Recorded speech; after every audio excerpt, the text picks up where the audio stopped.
Mind if I come in here and cool off for a minute? Lars and I just had an argument. Yeah, sure. Would you like some lunch? No, thank you. What happened? I was sitting on the couch reading. Lars came over to me, put his arm around me, and said, "Darling, don't you think maybe it might be a good idea, in view of the high cost of living, if you try to keep your spending down a little?" I turned to him and said, "Darling, why don't you go suck an egg?" And that's when Lars started the argument. Yeah, he always was a kind of a hothead. He actually had the temerity to suggest that I start living within a budget. What does he expect? When you write down every $100 I spend? You sure you don't want something to eat? No, I'm too upset to eat. Phil, it's not that bad living on a budget. You know, a lot of people do it. Not me, Mary. To me, spending money is part of living beautifully. It's an art. Now, maybe there are some people who can live their lives within the restrictions of a budget, but for me, it would be like trying to make love in a straitjacket. Hey, don't knock it till you've tried it. Mary. Phyllis, it's not bad living on a budget. I've been doing it for a long time. It's really easy. Come here, I'll show you. Come here. Phyllis, come on. Here. Now look, here's what we have. My monthly take-home pay after deductions, $680. Here's my rent. Here's what I allow myself for food, clothing, laundry. Wait a minute, Mary. You've written down $100 a month for clothes. Yeah. Now, suppose you go to Hempel's and you see this marvelous coat meant just for you, but it costs $249.50. What do you do? Well, I don't buy it. Oh, come on, Mary. Be serious. What do you do? Well, I guess I'd save up for it over a period of months, and then if I couldn't manage it, Phil, I just wouldn't buy it. That's it. You don't understand, Mary. This is a beautiful beige camel hair coat with leather trim, and it fits like a dream. I still wouldn't buy it, Phil. Mary, it's a designer original, and it's been reduced from $835. All right, I'll take it. Phil, why don't you try living on a budget just for a month? It really works. No wonder it works. You only put down $145 a month for rent. Yeah, well, that's what it is. No, it isn't. They've raised it to $175 a month. Since when? Last month, didn't I tell you? No! Oh, then the joke's on me. $175 a month? Well, it looks like we're in the same boat, eh, Mary? Oh, it's my fault. I could have married into money, and I don't just mean money, Mary. I mean real money. One of the DuPonts, Mary. You know which DuPonts I mean? $175 a month. The Better Living Through Chemistry DuPonts. This was a third cousin. They had a place next to ours on Cape Cod when I was in college. How he would have given anything to marry me. But I didn't love him. So I didn't ask him.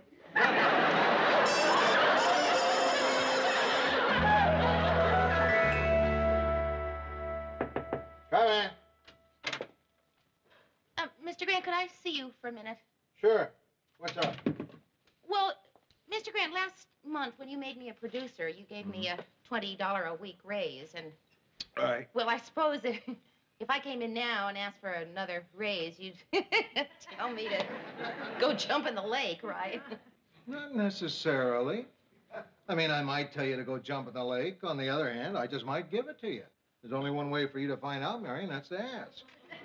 Well, I did feel a little awkward about coming in here. Mary, you should always say what's on your mind. All right. Well, that $20 a week raise that you gave me amounts to about an 8% increase, you see. But the cost of living has gone up 9.3%, which means that I am actually earning less this year than I did the year before. On top of which, my rent has been raised $30 a month.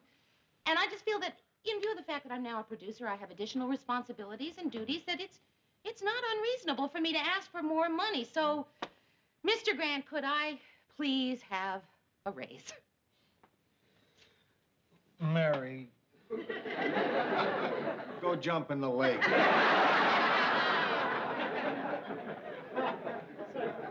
Look, we're over budget as it is. Maybe in a couple of months, maybe the cost of living will go down, you know? Maybe you'll come up with better reasons.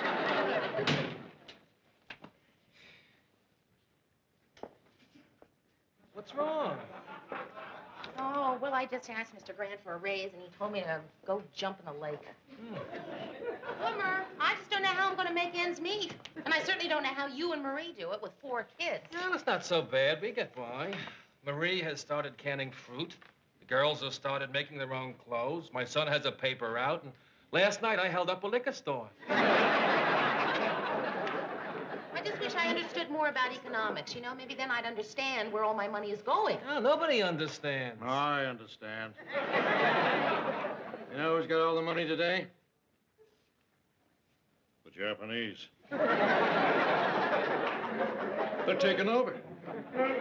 Nice people, but everywhere you go, you see them with their little cameras taking pictures of all the buildings they're going to buy next. You know how they got all that money? While we were busy fighting World War II, they stayed home and made millions. Come in.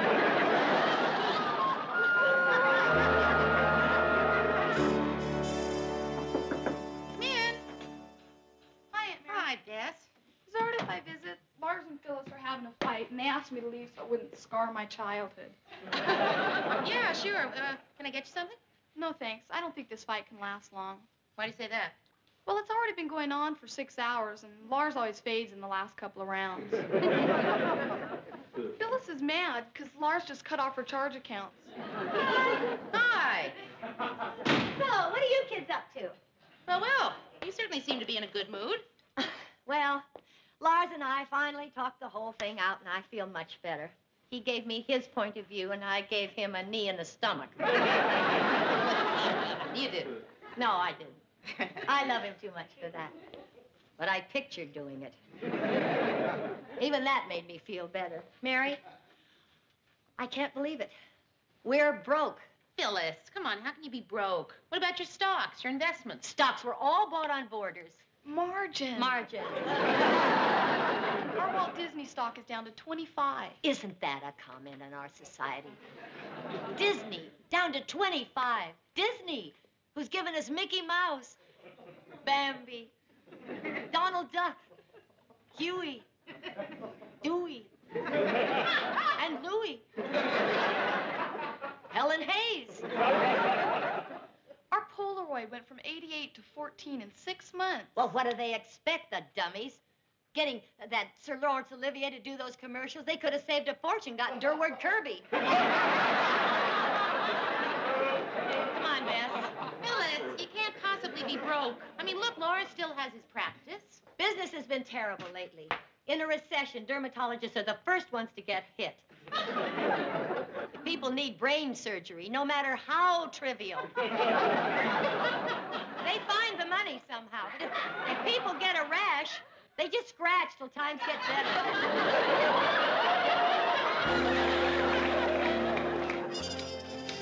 Hello, news people. Have I got a scoop for you? I have just been selected Woman of the Year by the local ladies chapter of the Elks Club. Good. Thank you very much. As soon as I heard, I rushed up here to tell you I knew you'd want to put it on tonight's news. I mean, a member of your own station getting a major award like this. I knew you wouldn't forgive me if I didn't come to you with the story first. So, Lou, I assume there's still plenty of time to get it on tonight's newscast. Yeah, there's still plenty of time. You are going to use the story, aren't you, Lou? Well, I'll tell you, Sue Ann. I don't handle that anymore. That's the producer's job. Mary.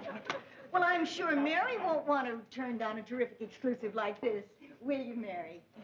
Well, Sue Ann, it's just that there are so many big stories breaking today. You know, I wouldn't know which one to bump. Yeah, I mean, we sure hate to lose the one about the two-headed chicken. Right, right. I understand. You probably need more time to think about it. Right, time to think. Of course, there's no hurry. I don't want you to feel you're under any pressure whatsoever. You take all the time you want. I won't come back until I finish what I'm cooking. Minute rice.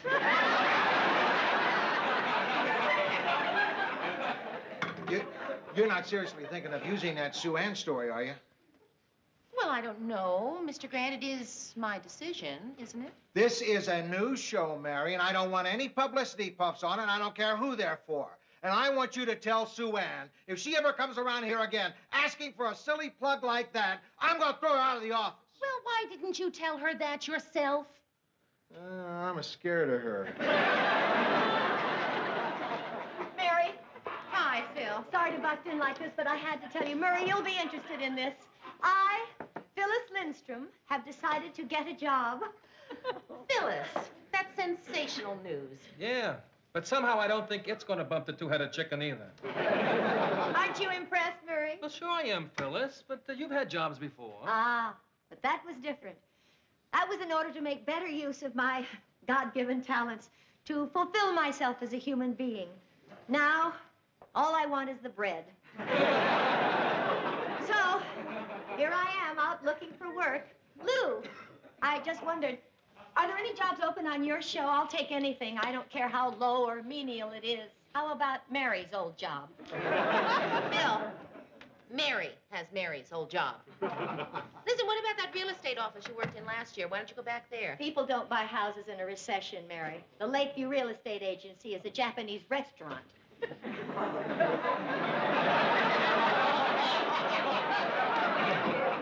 I told you. What about Chuckles the Clown? I saw him in the elevator. Are there any jobs on his show? Well, I heard they need a new Wanda Wishbone, but I don't know if you got the right legs for it. Wanda Wishbone. Yeah, two kids come out of the audience, and each one of them pull on a leg. The winner gets a bicycle. How do they decide who the winner is? I don't know. But they have to hire a new Wanda for every show.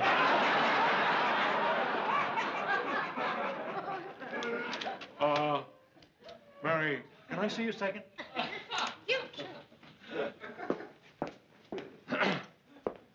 Have Phyllis and Sue Ann met since the time that Sue Ann had the affair at Phyllis's husband?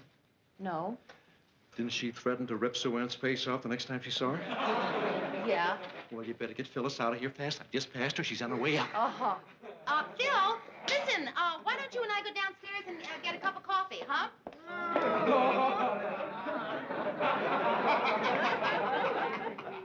Sue Ann.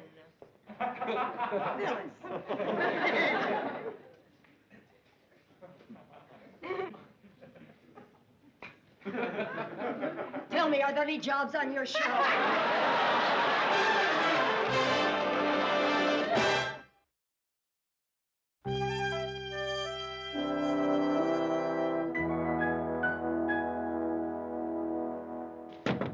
Come in. Please, have a seat. I'm Helen Farrell. Oh, you're a woman. That's right. I'm so glad. I was afraid you might be a man. But I know that as a woman, a sister, as it were, you'll be more compassionate, understanding, sympathetic. Honey, it's been a long day. Don't bust my chops. Okay?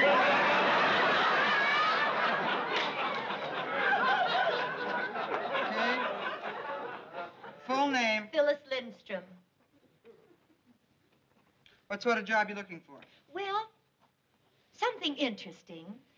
A position of authority that pays extremely well, but would still leave me plenty of free time. Have you considered running for vice president?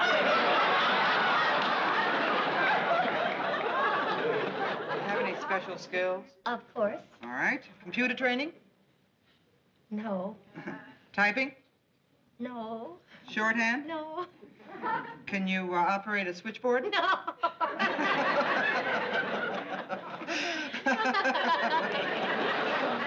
What are your special skills?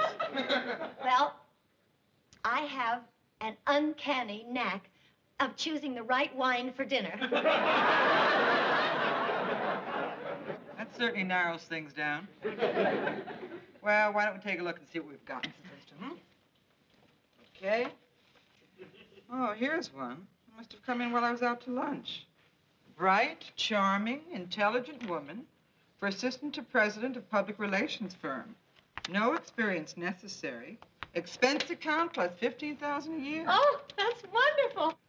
Mr. Greshner, I have a bright, charming, intelligent woman who'd like to apply for that job. Oh, good. She'll be right over. Her name, Helen Farrell.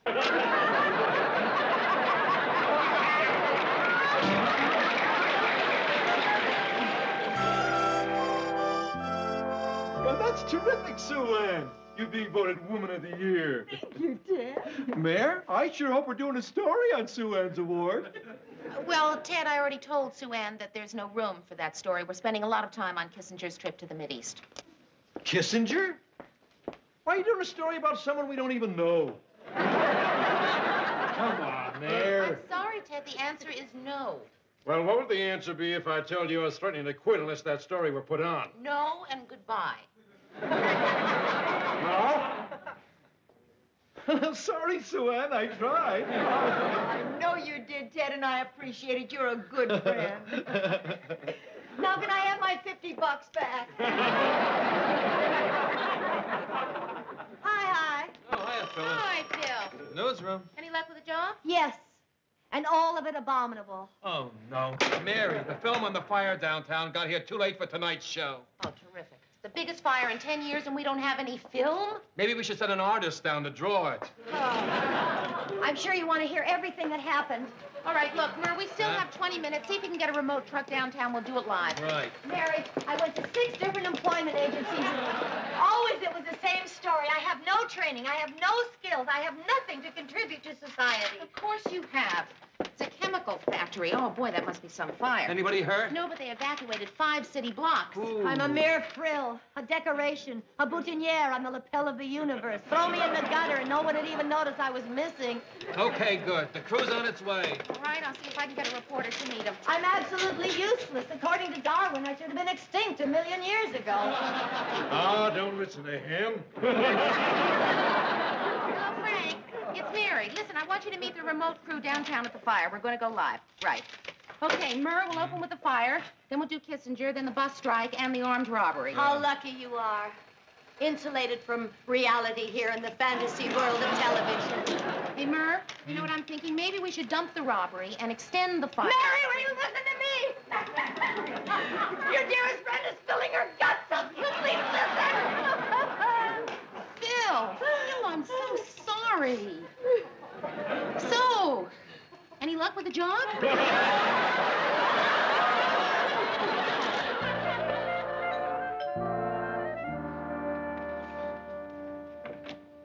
Hi, Aunt Mary. Hi, Bess. Is your mother home? She just woke up. Oh, I haven't seen her in a couple of days. I just wondered how she was. Did she get a job? No, and she's really been trying hard, too. Oh, that's too bad. Yeah. She was offered one job, a receptionist at a funeral home.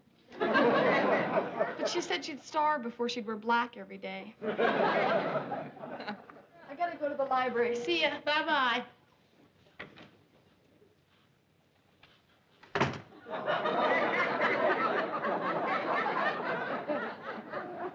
Hi, Mary. Hi. You all right? I suppose so. Oh, Phil, come on. I hate to see you like this. You are really taking this money thing too hard. It isn't the money thing, Mary. Even if I don't get a job, I know we'll get by. We'll just have to make sacrifices like everyone else. Of Instead of course. 2 cars, we'll get by with 1 car. Lars can take the bus to work. No, Mary, money isn't the problem. You know what's really depressing me? You. Me? Remember when you came here 5 years ago? You were a lost little lamb jilted by your fiancé. A single girl, alone and unwanted in a cold, heartless city. And I was a secure, confident married woman. Every time I saw you, I felt sorry for you. It was wonderful.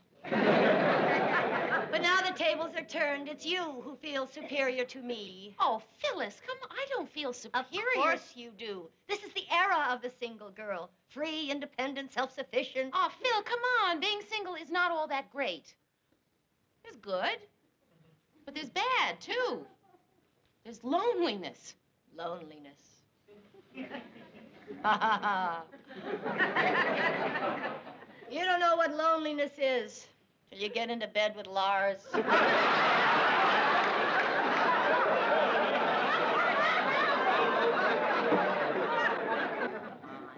all right, it's a little rough right now, but you've got people who love you. You got a husband who's there when you need him? I suppose so. I remember when I gave birth to Bess. Lars even stayed in the delivery room with me. Of course, after a while, the screaming got so bad the doctor had to slap his face and throw him out.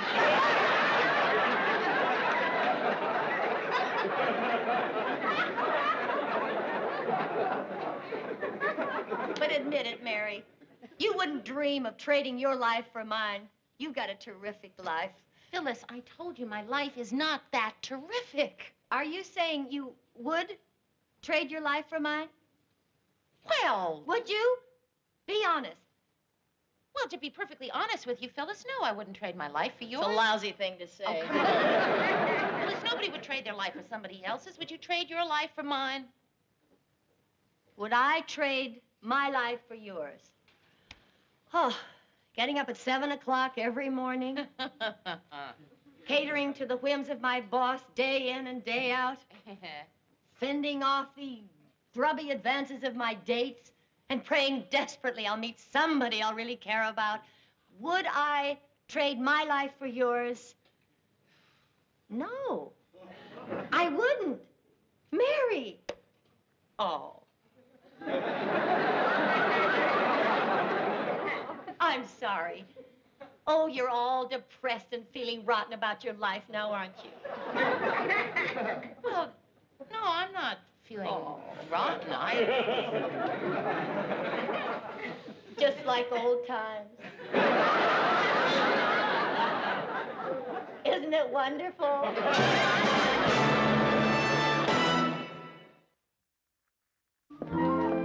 Did you hear any more from Lou about your raise? No, and to tell you the truth, I'm a little afraid to ask again. Afraid? Well, I suppose you're not. That's right, that's right. In fact, I've been thinking of going in there and asking Lou for a cost of living increase myself. Well, why don't you go in there and do that? All right. And I'm going to get that raise, too. You know why I'm going to get that raise? Because I just figured out how to handle Lou. I'm not going to ask him for a raise. I'm going to demand it.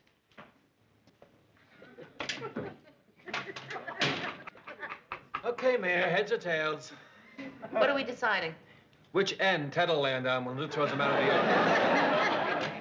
office? Thanks, Lou. Nice doing business with you.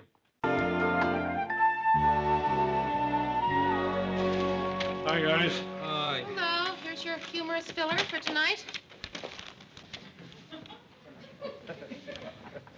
I don't get this. Never mind, I'll tell you something No, else. explain it to me. I want to know. I want to understand. Explain it to me. Firemen are supposed to put out fires, but their building burned down. Probably an accident. Oh, say, Lou. Lou, I'd like to talk to you about my blazer. What about your blazer? Well, don't you think it's about time I got a new one? Something in keeping with my personality? Oh, sure, Ted. How about a white canvas one with long sleeves that buckle behind your back? See, if you want anything around here, all you have to do is ask for it. Seems like a good day to stay out of Lou's way. Right. Mary?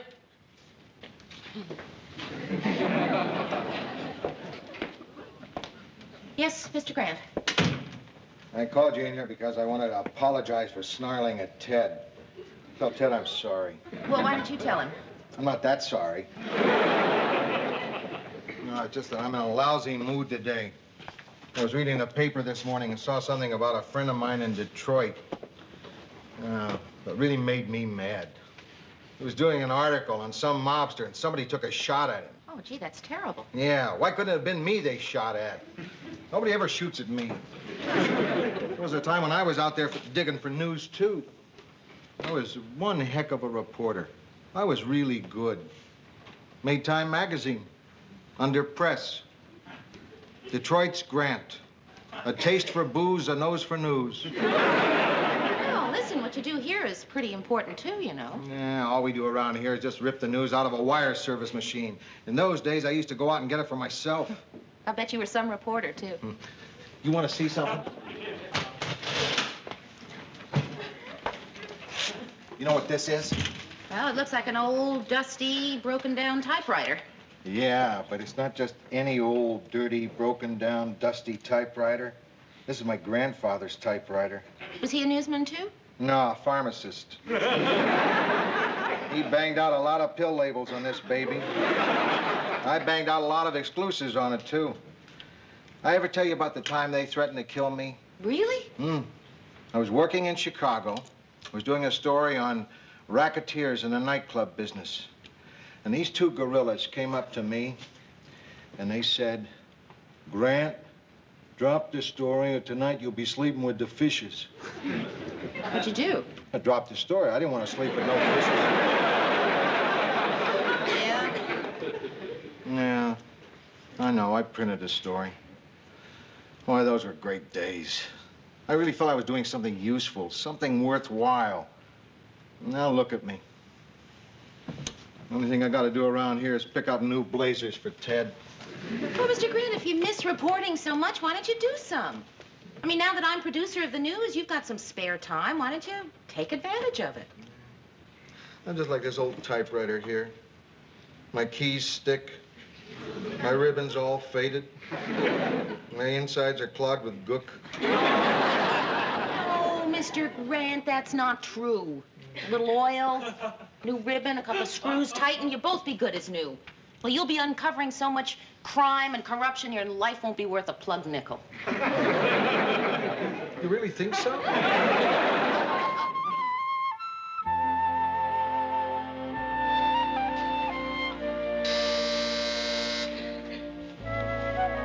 Who is it? Lou and Charlie.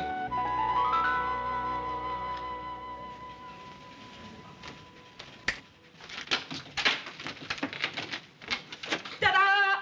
Oh, Mary. Hi. Have you been sleeping? No. I must have just dozed off while lying in bed. Gee, you know, we're sorry. It never occurred to us that you'd be asleep at 9:30. Yeah, well, no, usually I'm not. I haven't been to bed by 9:30 in years. Usually I stay up, you know, during the week till 11:30 most of the time. Gee, even on school nights? Maybe we ought to go, Lou. No, come on, stay. I'll fix some coffee. Mary, you won't believe what I've got in these folders. A guy over at Democratic Party headquarters gave me their files on campaign contributions in his whole area. Now, I'll bet you somewhere in here there's dynamite. All you gotta do is find it. Me? Yeah, I have to have them back there by midnight. Why don't you and Charlene go through them? There's another lead I want to follow up. I gotta meet this ex-con at a pool hall. Why are you so excited? You know how long it's been since I met an ex-con at a pool hall? But listen, what exactly are we supposed to be looking for? Just make a list of who gave what to whom, who got what from whom, and who did what for whom. But, Mr. Grant... Forget it, Mary. Just be thankful he doesn't want pictures of everybody getting it and doing it and giving it. Okay. Let's hear what everybody's got. Mary. Well, Mr. Grant, after 2 weeks, what I've gotten mostly is discouraged. Me too. I have never seen so many honest elections. Boy, it really makes you feel proud. It's okay if I join you? This doesn't concern you, Ted. Oh. Well, maybe you two haven't come up with anything, but good old-fashioned legwork paid off. I think I found our man right here. Oh, I like him. He's perfect. Can I be the one to tell Ted he's fired? Never mind the jokes. This is Charles Hartney, councilman from the 17th Ward and quite possibly the next candidate for governor. Why doesn't it concern me, Lou? Because it's just for newsroom staff, Ted. Oh. Now,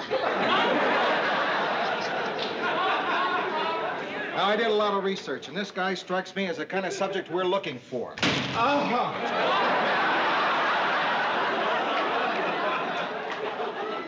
I've never heard a word against Hartney. And he's got an honest face. Oh, I know that sounds dumb. I mean, you can't tell a crook by his face, but this guy looks like, well, he's got the kind of face that people would look at and... What are you saying, Murray? I voted for him. So did a lot of people. And I'll admit his record looks clean. But I've heard a couple of rumors. I'm newsroom staff, so this does concern me. Mind like a steel trap. Are you guys planning a surprise party for me?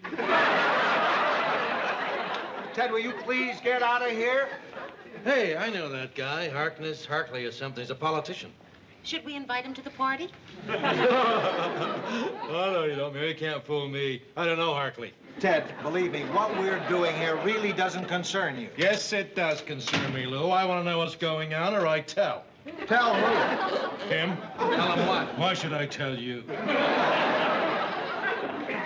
All right. If you want to stay, stay. But this is top secret, so you be quiet. I don't even remember being here. I think he means it. What kind of rumors have you heard about Hartney? Well, at this point, it's just innuendo, but I've got a newsman's hunch. Something smells funny to me about his campaign, and we're going to root it out. Uh-huh. We're going to dig deep. And the first thing that means is that we're subject to counterattack. We've got to be clean. So if any of us has anything in his background that could compromise our investigation, I want to know about it now. Not me. Murray. Well, Lou, when I was in college, I belonged to this organization and was arrested once during this demonstration.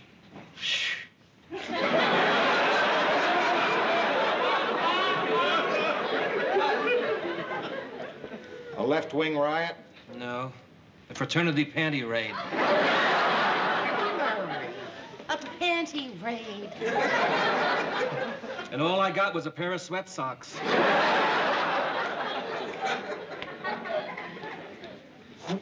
Lou, I'm pretty clean. Unless you count swinging. I do. I'm clean.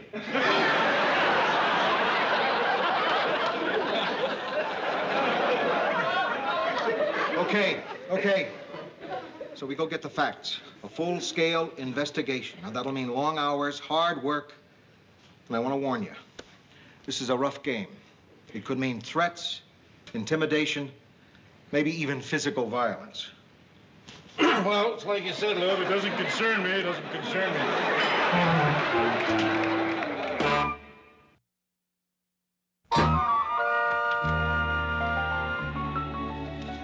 Mary, I'm expecting a visitor, an important one. All right, I'll buzz you when he gets here. What's his name? This kind of guy, you don't ask his name. He's what we call a source. He provides information for money. If anyone's got the goods on Hartney, he does. You mean you're paying for information? It's a last resort, Mary. I'm starting to get a little discouraged. For the past 3 weeks, I've checked out Hartney's income tax records, his campaign finance statements, his investments, and so far I haven't found one thing to write about. The first day I took out my old typewriter and I spent a half hour cleaning the keys. They're still clean. I have to keep my keys clean. Otherwise, the E's start looking like O's. And before you know it, Ted's announcing that the cops have arrested a pooping Tom.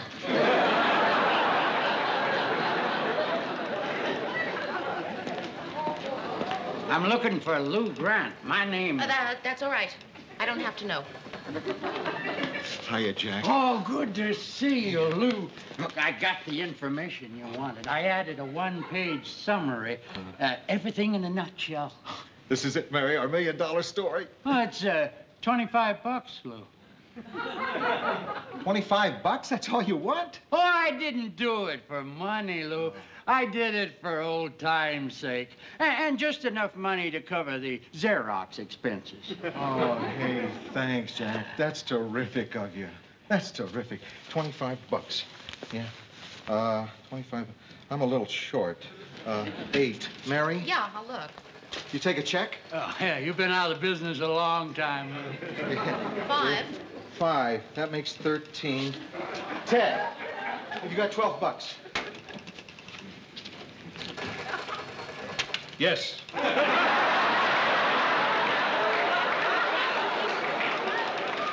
a minute. Wait a minute. Murray! What is it, Lou? Give me $12, quick. What is this, the educational channel? Like I said, Jack, you're terrific.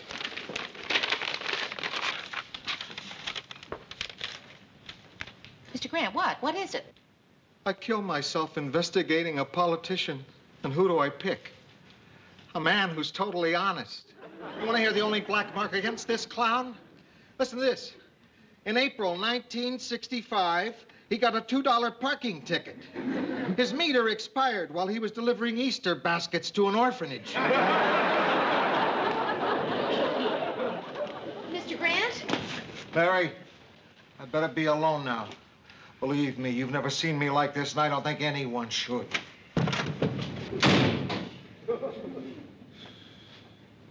I'm going in there. Mary, don't. That's crazy. I know. Did you buzz me? I distinctly told you... Grant, I'm coming in anyway. And don't be concerned about my not having seen you like this before. What's so different about the way you're behaving? You want something different. Well,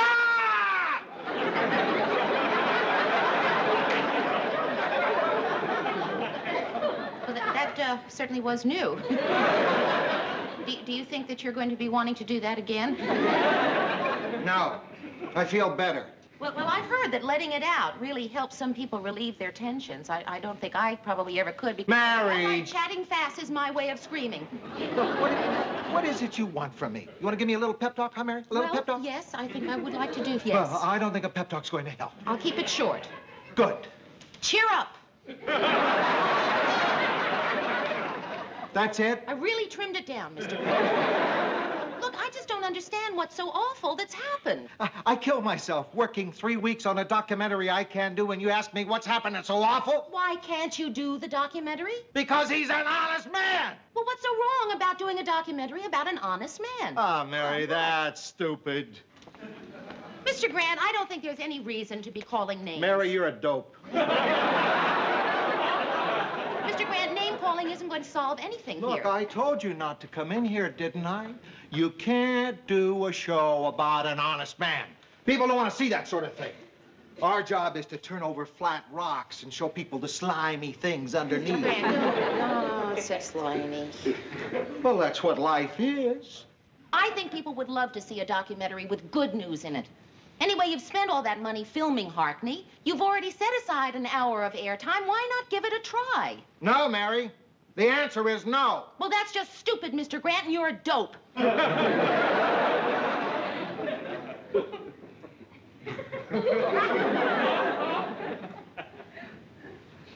Okay, you talked me into it. Gee, I don't know why you're doing all this. None of this stuff seems all that dusty. Because I'm nervous. I can't just sit around waiting. What's to be nervous about? Lou's going to come back from editing, and either he's going to say, Mary, it's a good show, or Mary, you're fired. Yeah, right. Listen, I know it's easy for me to say, but what is the point of worrying, huh? I remember one time... Oh, you don't want to hear somebody else's dull story. Yeah, sure I do. Maybe it'll distract me. Go.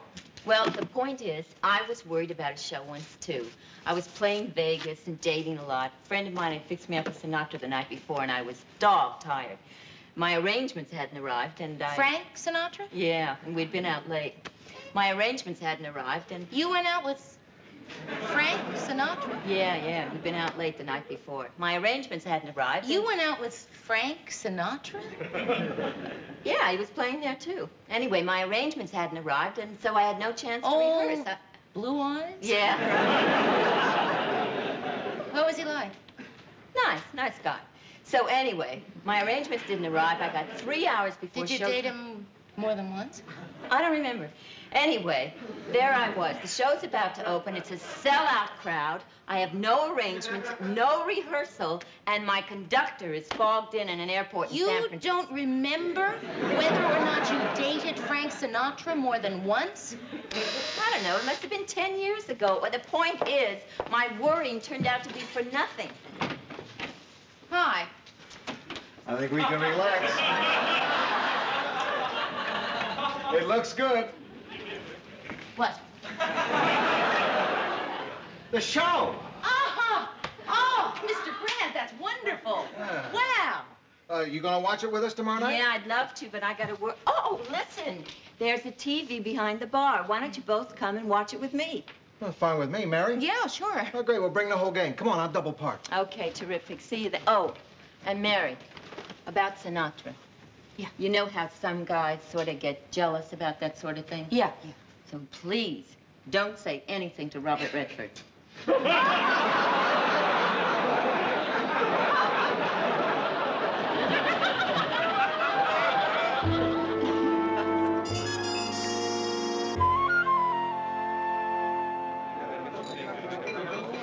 hiya, Mary. Oh, Murray, hi. Charlene McGuire, this is Murray Slaughter. Murray. Murray Hi. wrote tonight's show. Oh, I'm really looking forward to seeing it. No, it's no big deal. Nothing special.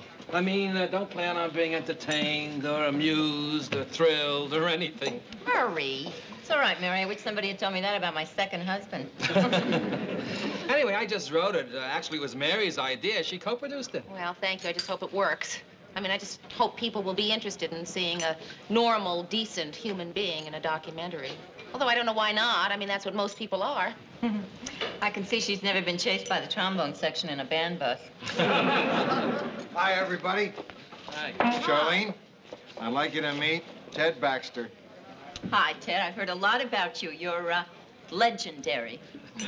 You chicks have some grapevine. Hey, it's almost time for the show. Tony, will you turn on to Channel 12? Sure. Listen, everybody, normally I play a set right now, but these are my friends, and they've done a television documentary, and we'd like to watch it. Of course, if any of you would like to watch it, too, you're... Drinks are on me. You want another drink, Mary? Oh, no, this one's fine. I'm dedicating this show to you. Good evening, this is Ted Baxter. Tonight we're going to examine the career of Councilman Charles Harkney. Right after this commercial message. Gosh darn, that guy's good. This is a nightmare, Ted in stereo. What's on the tube?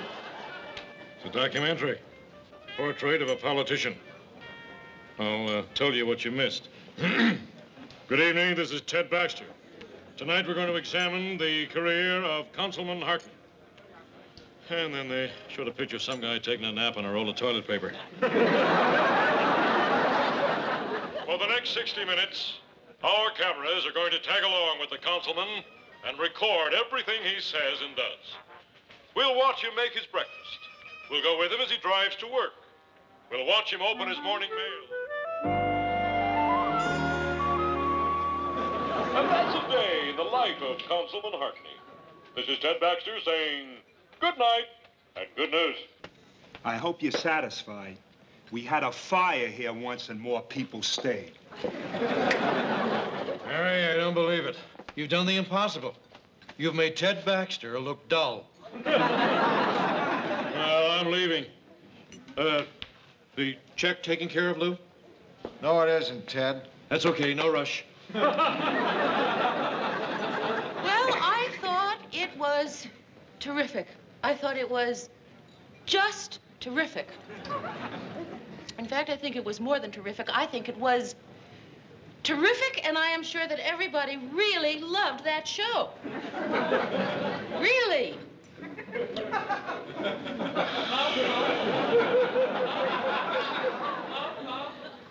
were 20 people here. Not one of them stayed. The drunk at the bar watched for 2 minutes and then went home to his wife. Yeah, and he's been divorced for 15 years. Listen, I gotta go back to work. Will you just listen? Just because people left doesn't mean that they didn't really love that show. It just means that they had other places to go. What about the ones who didn't finish their drinks? Not thirsty? Murray left after the first commercial. Well, Mr. Grant, I have my theory that everybody loved the show, and apparently you have another theory. What is your theory?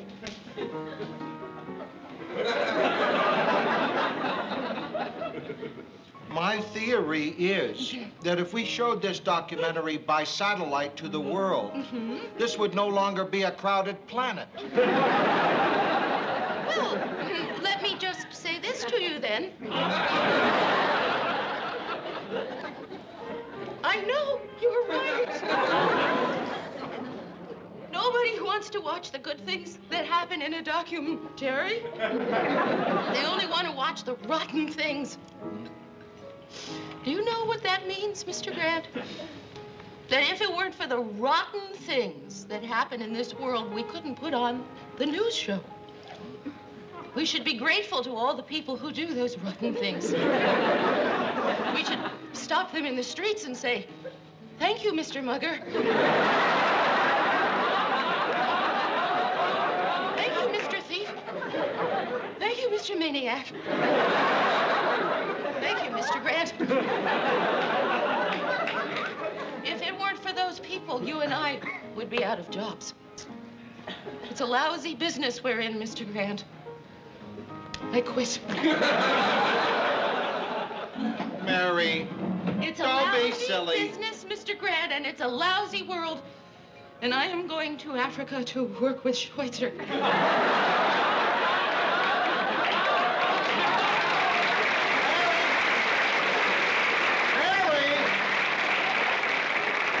Albert Schweitzer is dead. Do you see what I mean, Mr. Lousy, lousy world.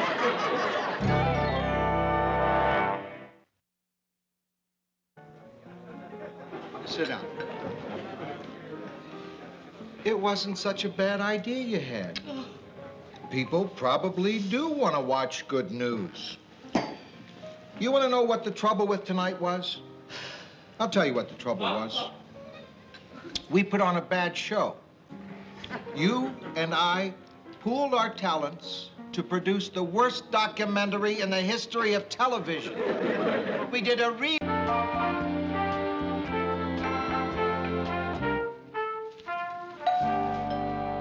Murray, I said 7:30. It isn't even 7:30. That can't be one of the guests, can it? No, not unless it's somebody who can't tell time. Happy 20th anniversary. Ted, we said 7:30. I know it, and it is 7:30 now. Hi, Murray. Hey, I'm not the first one to arrive, am I? Of course you're the first one to arrive, I can't Ted. stay then. I don't like being the first one at a party. Don't feel bad, Ted. We were hoping people would arrive early, really. Will you excuse me while I put my dress on? No, you want a drink, Ted? Okay. Where's Georgette? What makes you think I have to bring Georgette?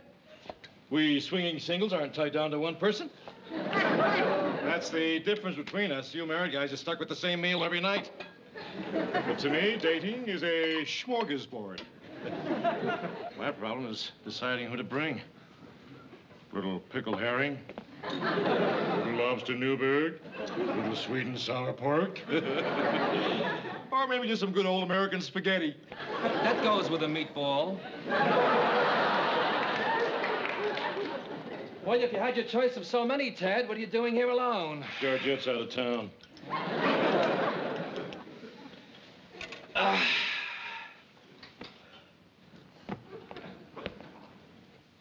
Oh, hey, Ted, be the first to see this. Marie gave it to me. What do you think? It's a digital watch. Hey, how do they do that? Well, it operates on the same principle as those clocks, outside banks. Does it give the temperature, too? Only if you stick it under your tongue. Hey, look what I got Marie. Oh. Looks like an engagement ring. You know what it is? See, when we got engaged, I was making $38 a week. And she wanted a ring, but she understood. And now, 20 years later, with my salary almost doubled, I can afford one. That's dumb. What's dumb about it? She married you without it. It's like buying a hunting license after you've already bagged the moose. Hey, listen, Murray, I've got to get out of here now and come back later. I don't want people to think I'm the first to arrive. I mean, they might get the crazy idea that I've got nothing better to do. Sorry, I'm late to my own party. Well, that's okay, honey. Ted was just leaving. Had a wonderful time. You're leaving? Just for a little while. I'm going to stay in the car, wait till more people arrive, and then I'll make my entrance. No one will be the wiser. Least of all, Ted.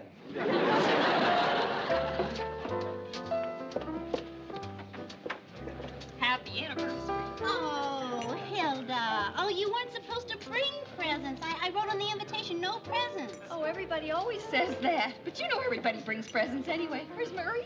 Over there.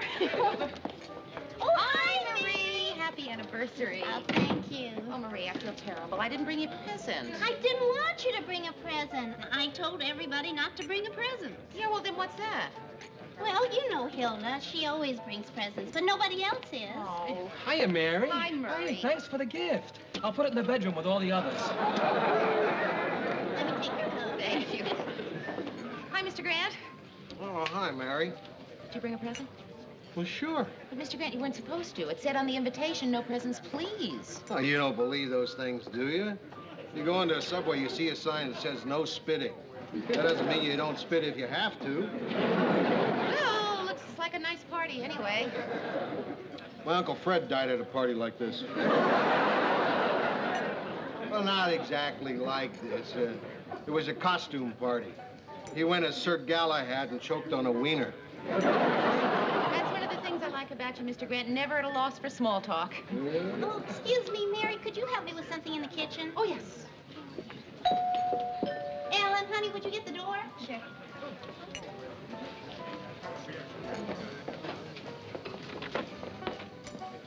Hi, everybody. Sorry I'm late, but you know what a busy schedule I've got. I didn't know Ted was coming to your anniversary party. No marriage is perfect. Hi, guys. Hi, Ted. Happy 20th anniversary, Murray. Thank you very much. First 20 years are the hardest, you know. Right, Lou?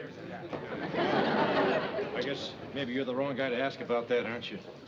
Well, come to think of it, your first 20 years were fine. It was your second 20 that went, but your first 20 were... Ted, have a wiener. Thanks, Lou. I see you're alone tonight, Ted. Well, I could have plenty of days if I wanted. Believe me, plenty. Just that this party was such short notice. Chicks need time to prepare. Well, sure, Ted. Right, Ted. Well, they do. To wash their hair, for one thing. Several of the ones I called tonight were doing that. Hi, Ted. Hi, Mary. I could have had a date, you know. Hi, Ted. Champagne? Oh, great party, Marie. I could have brought a date, you know. Would you like one, Mr. Baxter? Oh, yeah. Thanks, Bunny. Looks like great chicken. You're welcome, Mr. Baxter, but the chicken is shrimp and I'm Ellen. Right. I could have had all the dates I wanted. Everybody, I'd like to propose a toast to the happiest marriage I know and the nicest couple. Marie and Marie. Yeah. Speech. Come on, let's hear some words from you. Oh, I can't make a speech. Well, try. But I will give an endorsement. All right. I got this guy in 1955, and he's still as good as ever. I don't think they make them like that anymore. Well, that's not a bad speech. Okay, Murray, your turn. You've had 20 years to prepare something. Oh. Yeah, come on, Murray, what you write? I'd like to make a little confession. It's something I've never told anybody before, but I'd like to say it now. I'm bald. No. Well, I wake up in the morning, I look in the mirror, and I say, Murray, you're bald. And sometimes, when the problems of the day mount up, I feel like I'm getting balder by the hour. But then when I come home, Marie gives me a kiss and a smile, and suddenly I'm Cary Grant. I'm bald, but Cary Grant. Anyway, what I want to say is that maybe someday somebody will find a better way to grow hair, but nobody will ever find a better woman. All right. Hey, everybody, I'd like to say something, too. I could have had a lot of dates tonight.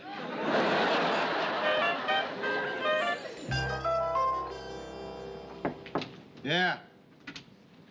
Say, Lou, I want to apologize for being so late to work this morning. Oh, forget it. That was a terrific party you gave. Must have been. Going by the way I feel, it must have been one of the great parties of the decade. A little hungover, huh? It's nothing serious. It's just that every time the bell on my typewriter rings, I scream. Sit down. I'm great at fixing hangovers. Does your head hurt? Only when I breathe. All right, lean forward and relax. I can't. My tongue will fall out. Oh. Now, all of these nerves are connected. We learned about this in the service. What were they teaching you, first aid? Actually, it was how to kill a sentry before he can yell, Achtung.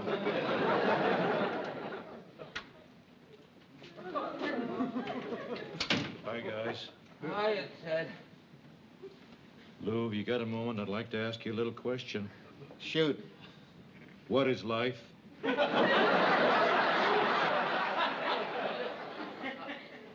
Life? Yeah, what does it all mean? What are we all doing here? I mean, what's it all about? What are we all here for? Ed, we're all here for a purpose. My purpose is to produce the news. Murray's purpose is to write the news. And your purpose... Ted, I don't know what we're here for. I'm serious, Lou. Last night after I left Murray's party, I took a long, hard look at myself. And I couldn't fall asleep. Yeah, I have trouble sleeping with an upset stomach, too. You don't know how I felt, Murray. Seeing you surrounded by your wife and your family. By all that love. Last night when I went home, I just lay in bed and re-examined my whole life. And finally, when I went to sleep, I had this terrible dream. I dreamt I was an old man, all wrinkled and shriveled, sitting alone on this park bench. And then this guy walked up to me, and he looked kind of familiar. And he just stood there, looking at me. Finally, I said, "Who are you?" And he said, "I am the son you never had." And then this woman appeared. And I said, "Who are you?" And she said, "I'm the daughter you never had." And then about 20 kids appeared. And I said, "Who are you?" And they said, "We're the children of the children you never had." And then a bunch of dogs and cats appeared. And I said, "Who are you?" And they said, "We're the pets of the children you never had." And then a bunch of guys in white coats came up. And I said, "Who are you?" And they said, "We're the veterinarians of the pets of the children of the children."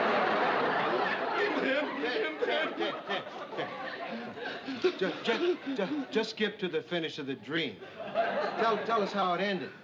Oh, like all my dreams end, with Marlowe Thomas and Winston Churchill applauding me.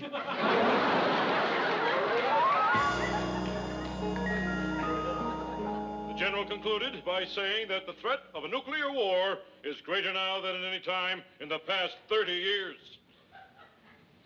Now I'd like to get serious for a moment. I guess you all know yours truly has been this town's most eligible bachelor for a long time. Well, tonight those days are over, my friends. What? Did you know anything about this? What, that his days were over? There's a little lady out there. She knows who she is, and I hope she's listening, because This is Ted Baxter saying, will you marry me? And now the weather, my darling.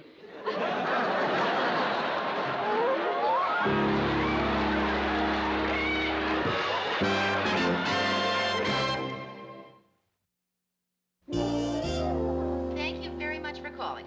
Goodbye. What's the score so far? Well, 12 thought it didn't belong in a newscast. 7 did. And 4 women say, yes, they know who they are, and they accept. Thank you, Ted. That was a lovely lunch. Nothing's too good for the future, Mrs. Baxter. Oh, Georgette, congratulations. Ah, wait, no. You're not supposed to congratulate the woman. Why not? I don't know. It's considered inappropriate. Especially in this case. What do you think of this big, impetuous lug? Popping the question right between a nuclear war and a flea collar commercial. Sure made me jump. And then my phone started to ring. It was my mother. She'd seen it, too. Oh, what'd she say? She got very excited. And I said, Mother, I know how you feel, but it's my life to throw away if I want to. Big, impetuous lug. Have you set a date? I'll leave that up to Ted. Right. Once Baxter makes his mind up, events move forward with blinding speed. Listen, I've got some top-level arrangements to take care of, okay? All right. Bye, Mary. Bye, Mary. Bye, honey. Big, impetuous lug. I'll call you tomorrow, honey. I don't want to get married.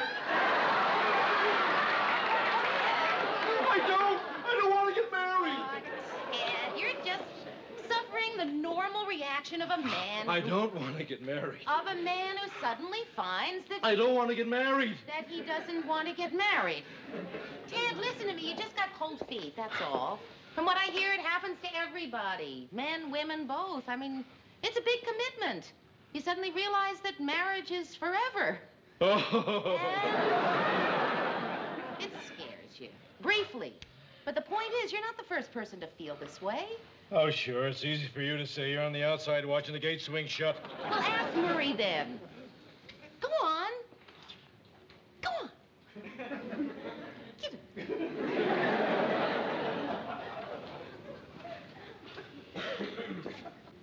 I felt the same way, Ted. Really? Absolutely. Mary's right. I mean, it's perfectly normal to have second thoughts, so don't you worry about it. Really? Really. Really? You don't know how much better that makes me feel to hear that. I don't mind telling you, I was a little upset. Oh, well, you covered it beautifully. Yeah. Well, you guys placed my mind at ease. Thanks a lot. You're really good friends. Oh, hey. Say, is Lou in his office? Yeah, he is. All right. Guess I'll go in and pass the time of day. Talk about wedding plans. You know, stuff like that. Guy talk. I don't want to get married. Well, what do you want me to do about it? Help me. How? I don't know. Maybe I should go out of town. Well, now, Ted, that's a tempting notion. No, it wouldn't have to really. What we do, before each newscast, we'd announce that I'm broadcasting via satellite from Brazil. Oh, Ted, that's ridiculous. No, we could fake it. Be easy, Lou. We just get a new weather map with some Spanish numbers on it. No, Ted, no. Forget it. Lou, you seem to be forgetting that I saved your life once. You never did. Well, what if I didn't? I would have. All you had to do was ask. Ted, if you don't want to get married, tell Georgette. Just grow up and be a man. We've got a show to do. All right. Those are your feelings, and I respect them. But before I go, I'd like to take an additional moment of your valuable time to offer a further word on the subject, which I think deserves your consideration. Please! Think about that, will you, Lou?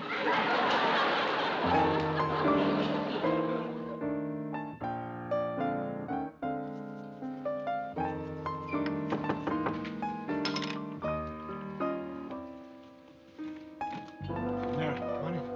Ted, are you all right? Who, me? Yeah, tip-top, first class, grade A. Well, then why'd you ask me down here? I need your help, Mary. Please sit down. Ted, I don't want to sit down. It's almost airtime. No, this takes priority, Sid. Ted, really? Sid! I'm sorry. Please forgive me.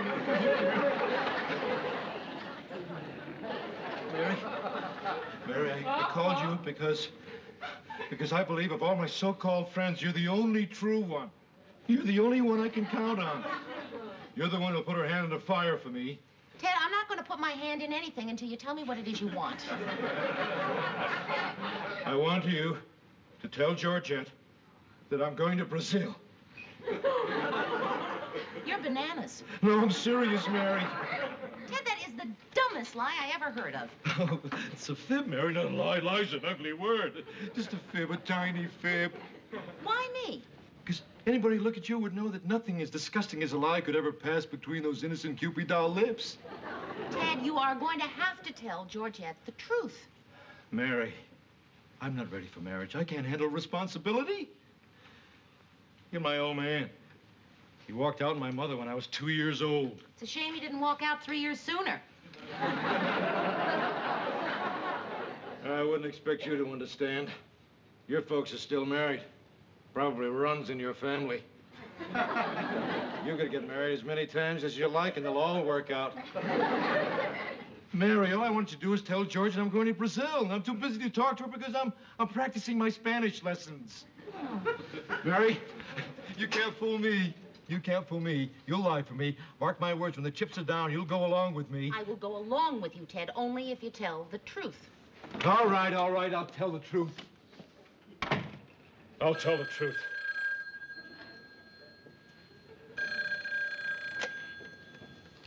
Buenos dias. The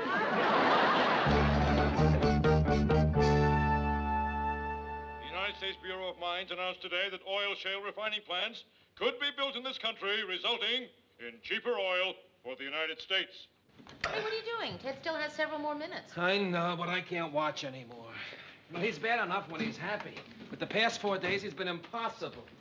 You know, today he asked me if the station could issue a retraction for a marriage proposal. Hi, Murray. Hiya, Georgette. Hi, Mary. Hi, Georgette. Bye, Georgette. Bye, Murray. Bye, Mur. Bye, Mary. Well, we haven't seen you in a few days. How's everything? Terrible. Mary, I have to talk to you. Well, sure. Mary, I can't marry him. I said I would, but I won't. I thought I wanted to, but I don't, but I haven't told him I won't. Why not? I can't. Georgette, let's take this one step at a time. Why don't you want to marry Ted? Well, he made up some ridiculous story about being sent to Brazil. And I think anybody that scared of marriage isn't ready for it. He told you that?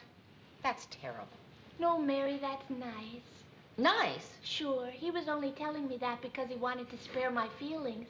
He didn't want to hurt me by rejecting me. Well, yeah, I guess that is nice. No, that's terrible. Because how can I hurt his feelings now by telling him I don't want to marry him? Yeah, that is difficult. No, that's easy. I'm just pretending to believe what he says about Brazil. You are? Yes. So, Mary, when Ted tells his lie and pretends it's the truth, and you see me pretending it's the truth, even though I know it's a lie, please don't say it's a lie, even though you know it is. Right. See, Mary, that way we can call off the marriage. And then in a week or so, Ted can phone me and say they've canceled his trip to Brazil, and I can pretend to believe him, and we can go back to the way we were. Yeah, well, that's sensible. No, it's stupid. But it's the best I can think of. Well, all right, Georgette, I'll go along with you, but it's not going to be easy. Boy, am I mad at him. Well, Mary, if I'm not mad at him, why should you be? I'm mad at him because of what he did to somebody who's not mad at him after what he did. Mary, sometimes you talk funny. Well, it's just not going to be easy, that's all. Hi, Georgette. Hi, Ted. Hi, Mayor, old buddy. The chips are down. I told Georgette about going to Brazil for a year. Mary can confirm that, can't you, Mayor? Yeah, Ted, I can confirm that. Lou insisted that I go, right, Mayor? Yes, Ted. So I'll be doing my reports by satellite. Right, Mayor? Yes, Ted. Guess it'll kind of postpone things for a while. Yes, Ted. Well, it's been really fun being engaged to you. Have a nice time in Brazil. Hasta la vista. See, Mayor, I know you better than you know yourself. I knew when the chips were down you'd come through and lie for me. Lie for you? Why would I lie for you? You know perfectly well who's not sending you to Brazil for a year. Oh, no. No. For 6 months.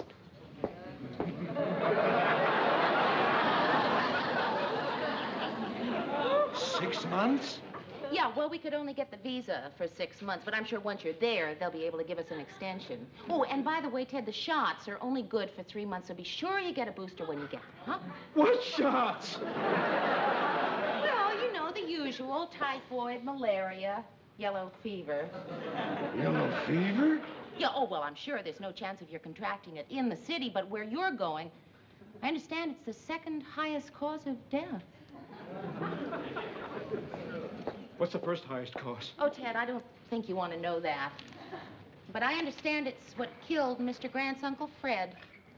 Took him 2 years to die. 2 years? Yeah, the plant was a very slow eater.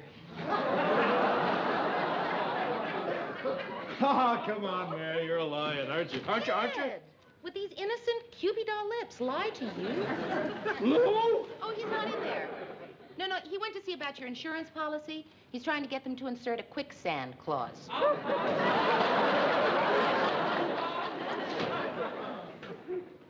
Lou, why? Why me? Why you what? Well, if it's yellow fever and no shots and quicksand and hungry plants, what are you sending me to Brazil for? Coffee.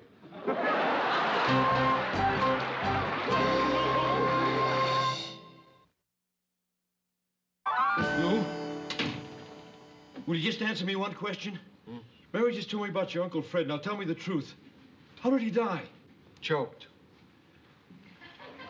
Got him around the throat, huh? No, inside the throat. Oh, my Lord. What a lousy way to go. It was his own fault. He was eating too fast.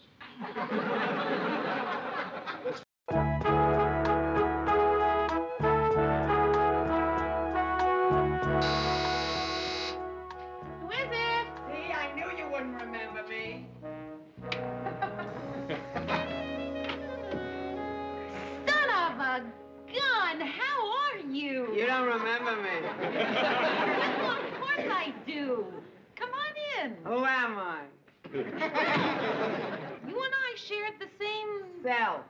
when I was in Jail. that time I got Arrested. for not revealing my news source. Well, come on in. Sherry. Sherry. How have you been? Fine, you? Fine. You look terrific. Thanks, you too. Thanks. Okay, why don't we cut the crapola? Good. I was just going to suggest that. Mary, I got busted again. Oh, I'm sorry to hear that. Yeah, it seems like lately every time I strike up a conversation with a guy, he turns out to be with the vice squad. Of course, it's my own fault. I should have been suspicious when I saw that tattoo of Jack Webb on his arm. Anyway, I got to thinking about that night that you and I spent in the cell together. Remember how you wanted a toothbrush so bad, and I got you one? And you said if there was ever anything that you could do for me, I should be sure and let you know. Well, I'm letting you know. You want your toothbrush back? All I want you to do is come down to the court with me tomorrow and tell the judge that you know me. See, I have to show him I know some upstanding citizens, and you're the only upstanding citizen I know. I mean, socially. It'll only take about an hour. Yeah, sure. I'd be glad to. Gee, that's great. I can't tell you how much I appreciate it. Oh, no, it's all right. The same courthouse, Friday at 11. Okay. Hey, maybe we could have lunch together afterwards. No, forget it. Let's not have lunch. You probably like to eat in those places where they cut off all the crusts. You know, I don't understand something. I do you a favor, and you're giving me all these little shots. Mary, I'd be enchanted to have lunch with you tomorrow. In fact, let's make a firm date, shall we? Okay. Right after my appearance in court. The only thing that could possibly interfere is if you screw up and they throw me back in the slammer.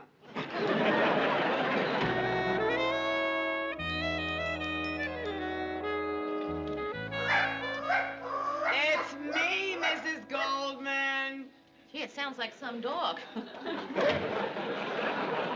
It's not a dog, it's Mrs. Goldman across the hall. She barks to scare away burglars. She does a very good imitation. She should. She's had 3 months of obedience school. Oh, well, well. This is nice. This is really very nice. Who says a house is not a home?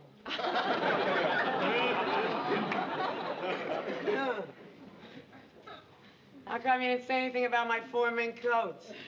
What am I supposed to say? 4 mink coats? Well, I guess I just feel funny about people wearing dead animals for coats.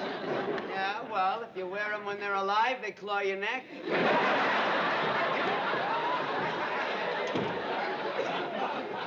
You want a drink? No, no, thank you. Listen, Sherry, there's something I think you and I have to talk about. You know, yesterday you said you just wanted me to come down to court for an hour, and, well, it didn't work out that way. I mean, I had to tell the judge that I would keep an eye on you and help you find a job. Yeah, don't worry about that. Well, I have to worry about it. I mean, I swore that in court. Boy, did you ever. You had one hand on the Bible, one hand on your heart. You were looking at the American flag, and your voice trembled. You brought tears to the bailiff's eyes. Does all this mean you are not going to look for a job? Mary, let me tell you something. A lot of my friends think they're going to do something with their lives one day. Some think that they're going to open boutiques, write novels, be dentists. I have a friend, Kim, who thinks she's going to own a big horse ranch. But unless she's in Roy Rogers' will, it's not going to happen. What does that have to do with looking for a job? Because I'm a realist. Who's going to hire me? My previous experience is not the kind of previous experience you put on a job application. Sherry, I'm sure we could find you some kind of job. What about secretarial work? I can't type. How about bookkeeping? I can't add. Well, what if... Hello? No. Because I'm quitting. No, I'm not having a going out of business sale.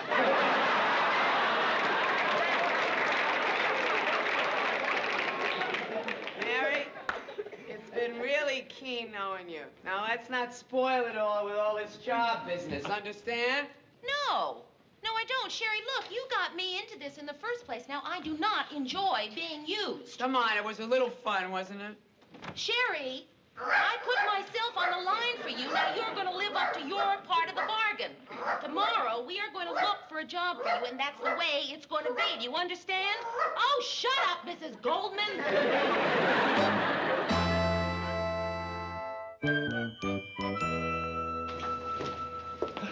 Hi, Murray. Hi, Murray. Oh, hi, Georgette, Ted. How's the car rental business? Just rolling along.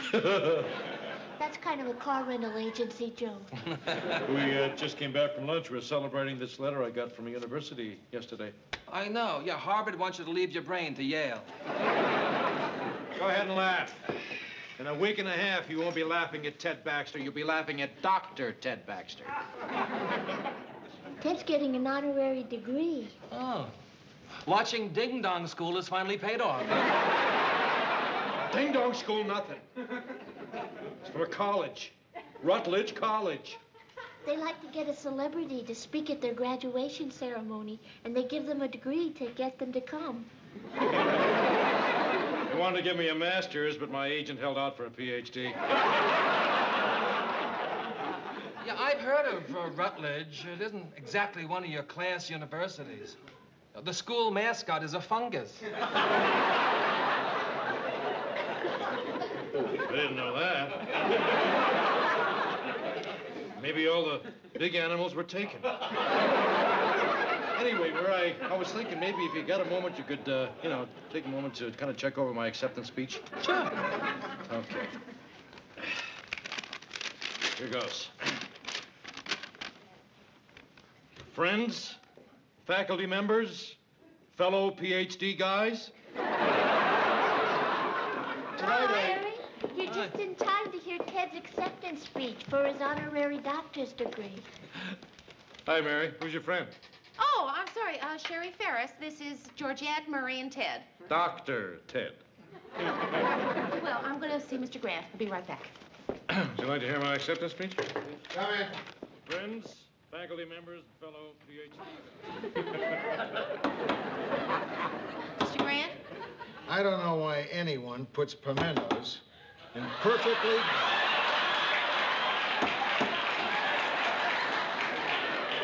perfectly good bologna. Why can't they leave them in olives where they belong? What do you need, Mary? Well, Mr. Grant, I have a friend. Well, no, she's not exactly a friend. She's more of an acquaintance. Well, you met her. Her name is Sherry Ferris. When you came to visit me that time in jail, she was in the same cell with me. She was Mary.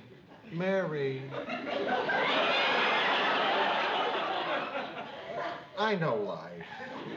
I've been around. Been on the street since I was 6 years old. You're afraid to use the word. I'll say the word for you. She's a lady of the evening. So I accept this honor. Today I'm a doctor. God bless America. And thank you. Well, guys, what do you think? You wrote that? Yeah. Boy, you got a lot of guts to admit it. Thank you. I know you love it. Murr, what'd you think of it?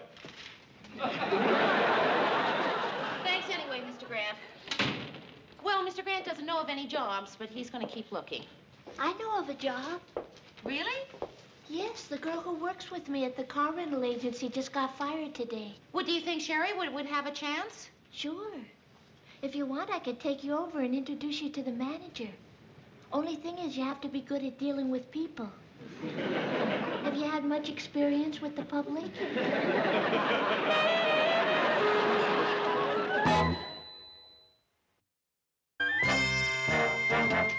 Want to grab some lunch, Mary? Oh, thanks, Mr. Grant, but I made other plans. Oh. I thought I'd go over to that German place. The food's kind of good, and you can still get up some pretty lively conversations about the war. So you don't want to come? No, it sounds like a lot of fun, but I promised Sherry I'd have lunch with her. It's her first day on the job. Oh. Okay. I know this is none of my business, but like I said, I don't think it's a good idea for you to get too friendly with that girl. Mr. Grant? I'm serious, Mary. Someone like Sherry can influence your life. You know what I mean? It's ridiculous. Look, when I was in college, there was this bar where a lot of girls hung out. And there was this one girl named Louise. Young, pretty.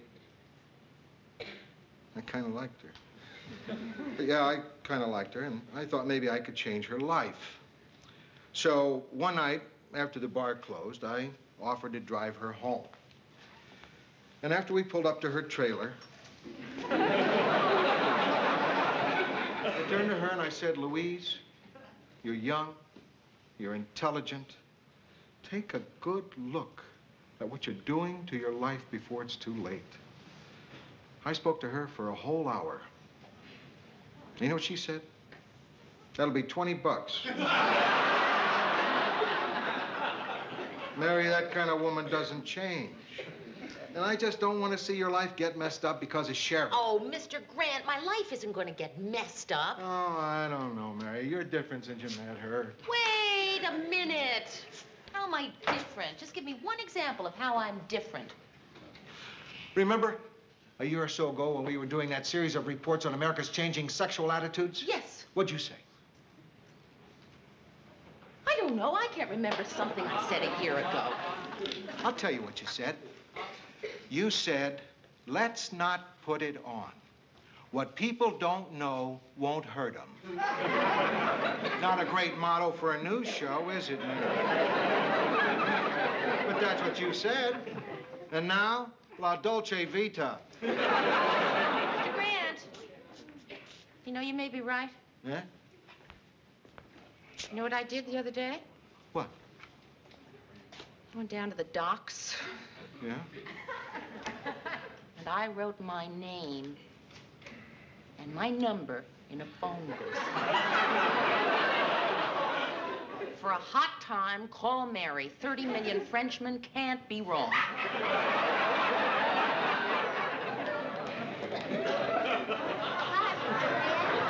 Bill! Sherry, look at you.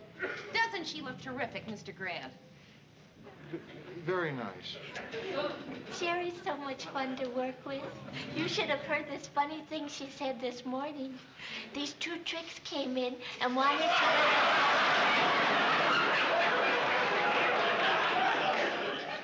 Now, you wait a minute, Georgette. Two tricks? That's what Sherry calls the customers at the car rental.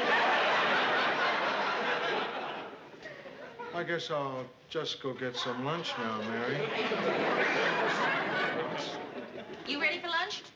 Oh, maybe I better run to the girls' room and wash up before we go. The girl they fired at work locked herself in the bathroom and says she won't come out till they give her job back and free all the political prisoners. So, the first day on the job, how's it feel? Terrific. I'm quitting. Quitting? On a scale of 1 to 10, I'd say that job didn't make the scale. Oh, come on. Sherry, how bad can it be? Georgette loves it. Georgette loves licking envelopes.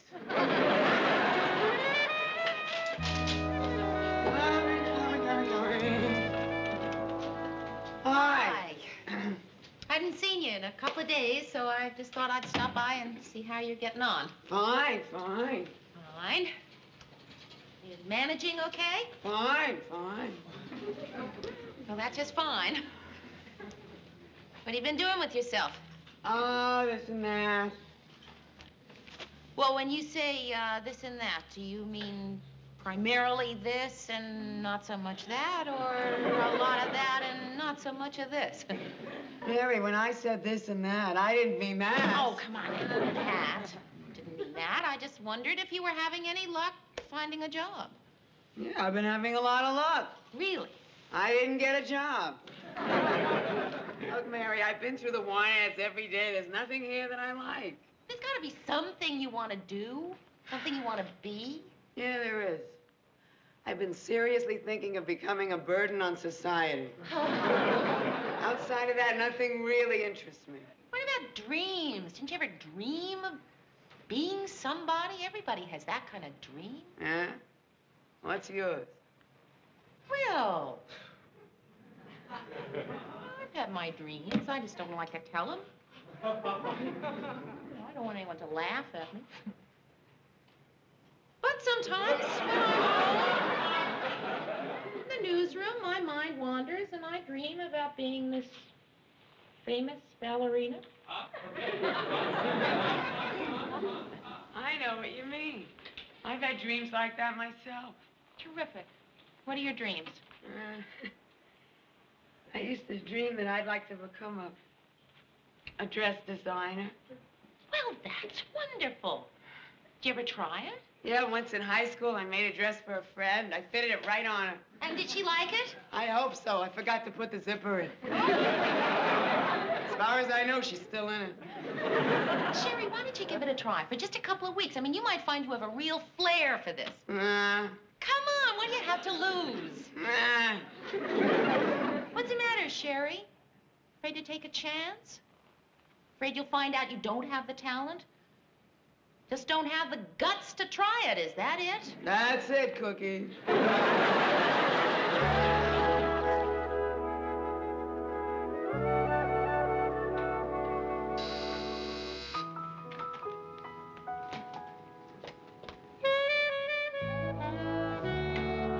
You want to go out to dinner? I've been cooped up in my place for a solid week. I figure I deserve a night out. You've been designing dresses. No, I came over to show you my dry cleaning. How'd they turn out? See for yourself. It's a little present for you. I designed it especially for you. I hope it fits. Oh, Sherry. I'll go put it on. Oh, listen, can you answer that for me? Hi. Oh, hi, Sherry. Where's Mary? Oh, she's in there getting dressed. Come on in. She'll be right out. Ted just got his honorary degree. Want to see my diploma? It's real sheepskin. Gee, it must have been murder getting him in the typewriter. That's funny. Get it, Ted?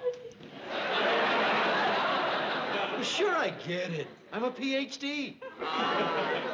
It's very nice, Ted. Thanks. They let me keep the tassel to my cap, too. I got it hanging in my rearview mirror.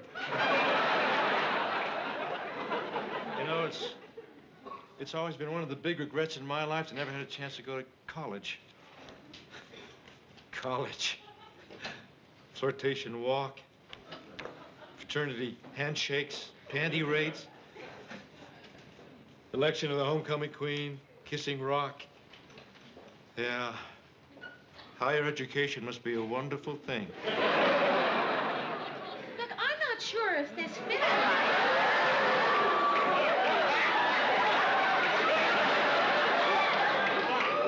Oh, that's terrible.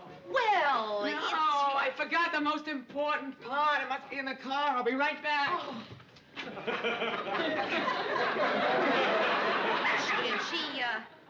She designed this. Sherry did.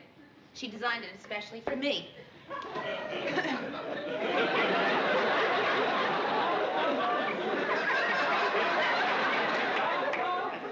Get me a glass of water.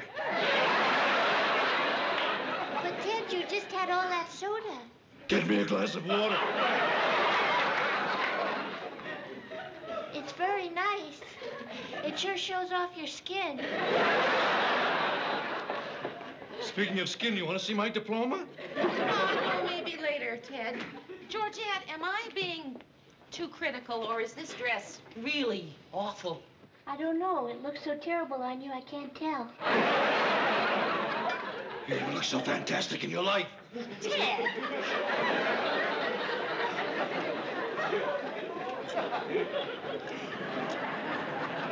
There, can I have a glass of water? I've never seen you so thirsty.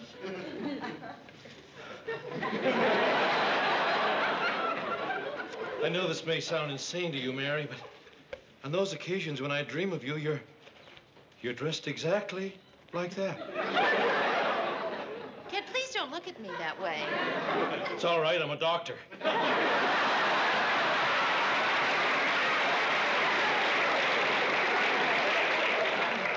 Ted, you're making me nervous. I'm making you nervous. You're making me crazy. You see, you are scrunching up your diploma. I don't care anymore. Ted, are you through yet? I gave you a little extra time because you always act so silly about things like this. Ted, do you want me to get a dress like that? I want every woman in the free world to get a dress like that. Georgette, what am I going to tell Sherry? She really thinks she can be a designer. Well, I always think honesty is the best policy. Unless telling the truth hurts someone's feelings. In which case, I think it's better to lie. No, I can't lie. I always blush when I lie. If you don't blush on your legs and stomach, nobody will notice. Mary, would it be easier if Ted and I left when you talked to Sherry? Yes, I think it would. I hope you don't mind. No, we don't mind. Well, I mind. I want to stay. Yeah, this is what I needed. Yeah. What do you think? You like it? Well, it's certainly original. And it's colorful. It's very, very colorful. Ted, we have to leave. No, we don't. Ted, I'm only going to tell you this once. Move it or lose it. Okay.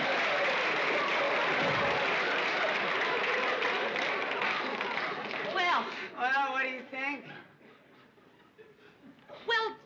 it's just not my particular taste, you know? I mean, I'm just a little old-fashioned, modest. I mean, you know, when we were kids, we used to play doctor. I used to play the receptionist. You don't like the dress? Well, I think I gotta be honest. I don't think you have the talent to be a designer. You think it stinks? No, come on now. Stinks, that's a pretty strong word. Lousy? Yeah, lousy. I could go with lousy. Sherry, I think I just have to be honest with you here. I don't think you're going to make it as a designer. You really don't think so? I really don't. Gee, what am I going to say to the guy that hired me? The guy that hired you? Yeah, I took my designs to this dress manufacturer this afternoon. He loved them. He wants me to start work tomorrow. That's terrific. Well, Sherry, I feel so stupid about what I just said. Oh, no, don't feel stupid. He didn't like this one either. He thought green was the wrong color for a bridal gown.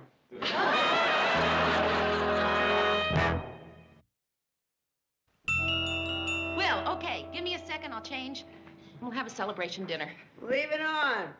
If you spill something on the front, you've got a 50-50 chance it'll miss. Who is it? Lou.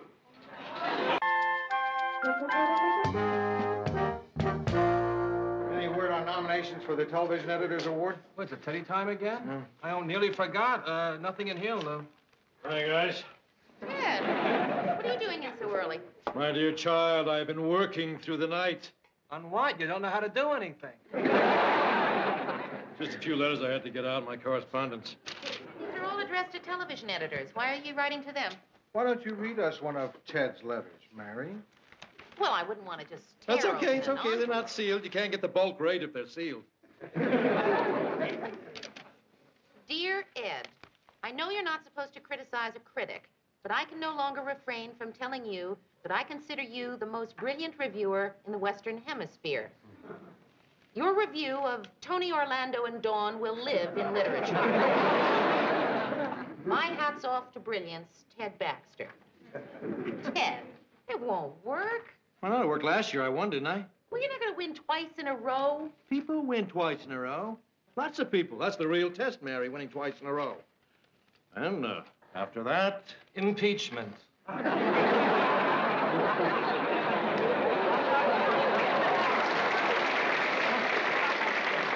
After that, retirement. Well, actually, I won't retire. I'll just sort of become a living legend. I think you've got a pretty good shot at that, Ted. Hey, Mr. Graham, maybe you can answer something for me. Every year, the television editors give something they call the Albert Mason Award for unforgettable contribution to broadcasting. And, you know, every year I wonder who was Albert Mason. He was a crook who established the award for a phony tax dodge. And not only is it a phony award, but they always give it to somebody who's over the hill. That award marks the end of your career. What are you doing? I'm writing in Ted's name for the Albert Mason Award.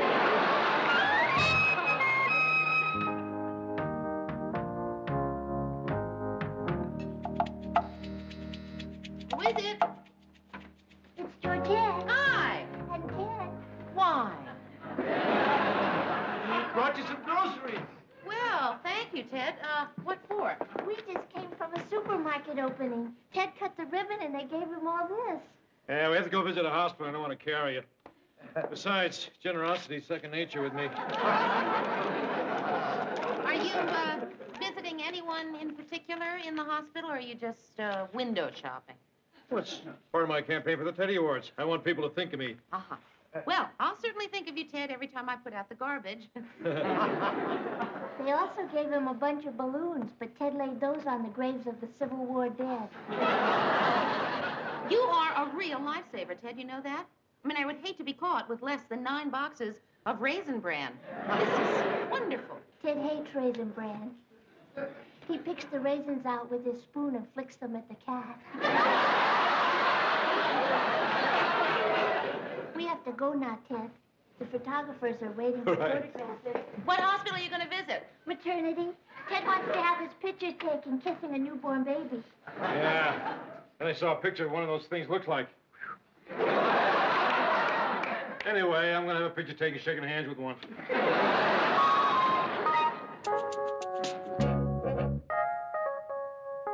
Shh. What is it, Lou? Some kind of trouble? There's gonna be. The roof is gonna fall in.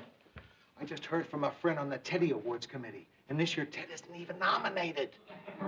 How can that be? He spent all week visiting the sick. Which actually did a lot of good. It got them back on their feet in record time. I know. But his competition topped him. Whatever he did, they did better. If he visited the sick, they visited the dead. They topped him up and down the line. Well, what about that Albert Mason Award? No, they haven't decided it yet. And that's not a nomination, that's bestowed, and Ted's too young for that. It's never given to someone who can still chew his own food. Does Ted know that he's not nominated? No, and I don't want him reading it in the paper. One of us has got to break it to him. Well, yeah, one of us should do that. We used to have a saying in the Army, Mary. It's better to volunteer than be drafted. We used to have a saying in the Pom-Pom Girls, Mr. Grant. Never date a guy in the band. Well, I just want you to know you're not the only one with those old sayings.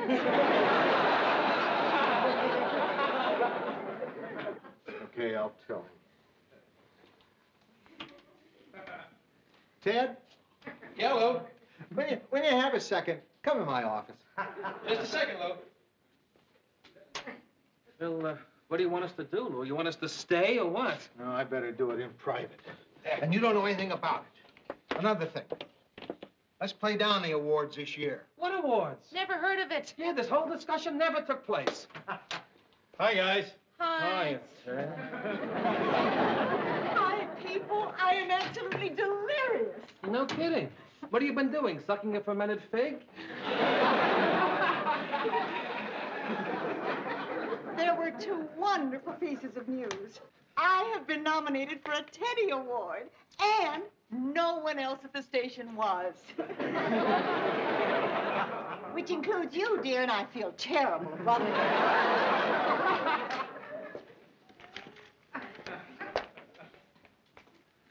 Who wants me to get another glass? Must be good news. He wants to propose a toast, probably about the awards. Ted, the awards don't mean a thing. Nothing. What kind of sour grapes is that? I've worked 20 years for this award. I've baked and basted and fricasseed and hammed and flounced and flocked and puckered my little fingers off for this lousy award. Oh, don't tell me it isn't wonderful. Oh, it is, Sue Ann, and you deserve it. Oh, thank you, dear. That's why I was so anxious to tell you both. Well, it's just a nomination, but it's closer than I've ever gotten before. What category are you in? Daytime programming. It's a broad grouping. My competition is a religious program and a bowling show. Keep your fingers crossed. Oh, you're a shoo-in. Oh, frankly, I'm a little worried. The bowling show's a piece of crud, but that hotshot priest's a killer. Poor Ted. Although I must say, he is taking it pretty quietly. No. And Mr. Grant must have told him by now.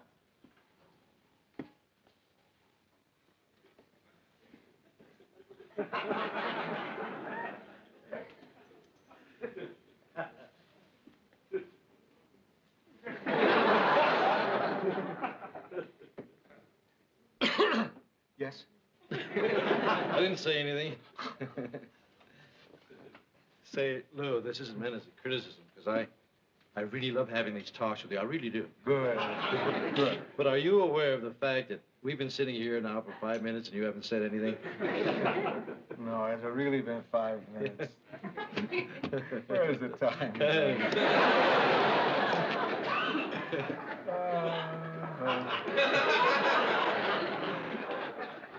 You said you wanted to tell me something. Right. Right. Maybe you'll need this. Does you normally toast good news with champagne? Unless, of course, it's bad news. If it's bad news, Lou, I'd rather not hear it. Ted. I'm not strong, Lou. Some people take bad news rather well. I mean, it rolls right off their back. But not me. I take bad news badly. I don't want to hear any bad news. Ted, I can't help it. Sure you can, Lou. But if you were thinking of firing me, you could change your mind. Ted, I'm not thinking of firing you. Oh. Well, that's great news. That wasn't the news. Lou, I can't take bad news. Unless it's about you. I might be strong enough for that.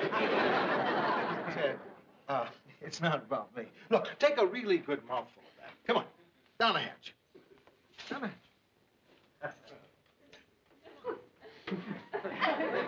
No, I mean actually swallow it.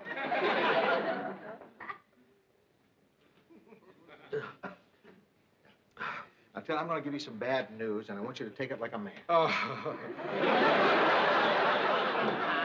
Because if you can just reach deep down into yourself and find that inner strength, I always felt that you have, you'll be all right.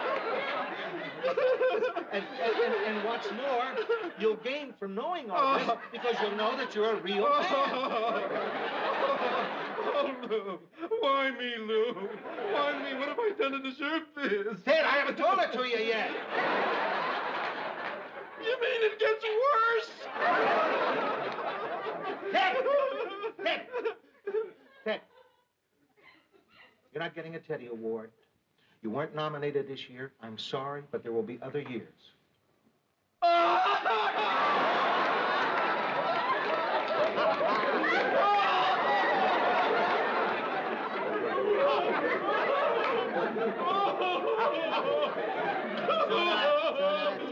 Ted! Pull yourself together and be a man. Very well. Very well, Lou. I'm myself now. I'm okay. I'm fine. I'm fine.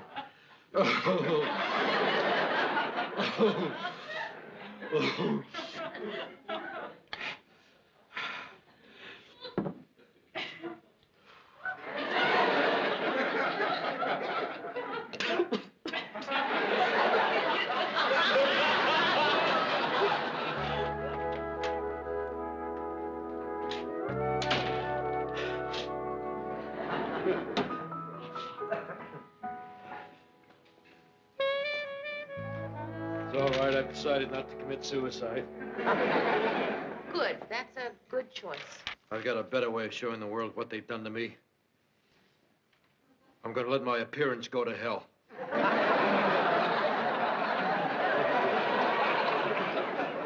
Ted, don't you think that's a little drastic? Desperate men use desperate measures, Murr. I'm going to neglect the crease in my pants. Let the part of my hair grow crooked. I'm going to wear unshined shoes. And clip-on ties. My career's all washed up. Mary, I'm sorry I let you down. Oh, Ted, you didn't. Ted, you want to know why you weren't nominated? It was my fault, Ted. My rotten writing cost you the nomination. I wondered about that.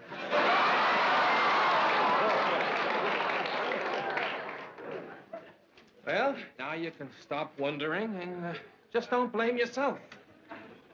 That's right. You're to blame. You're the reason I didn't win the nomination. Thanks, Murr. It was rotten writing, that's what it was. Rotten writing was all Murray's fault. Thanks, Murr. Rotten writing. Rotten writing, that's what it was. Thanks, Murr. Yeah, I should have known better.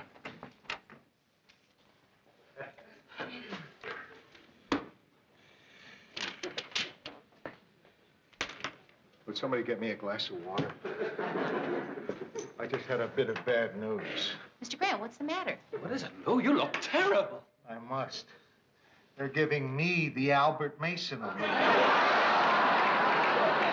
Oh, Mr. Grant. Oh.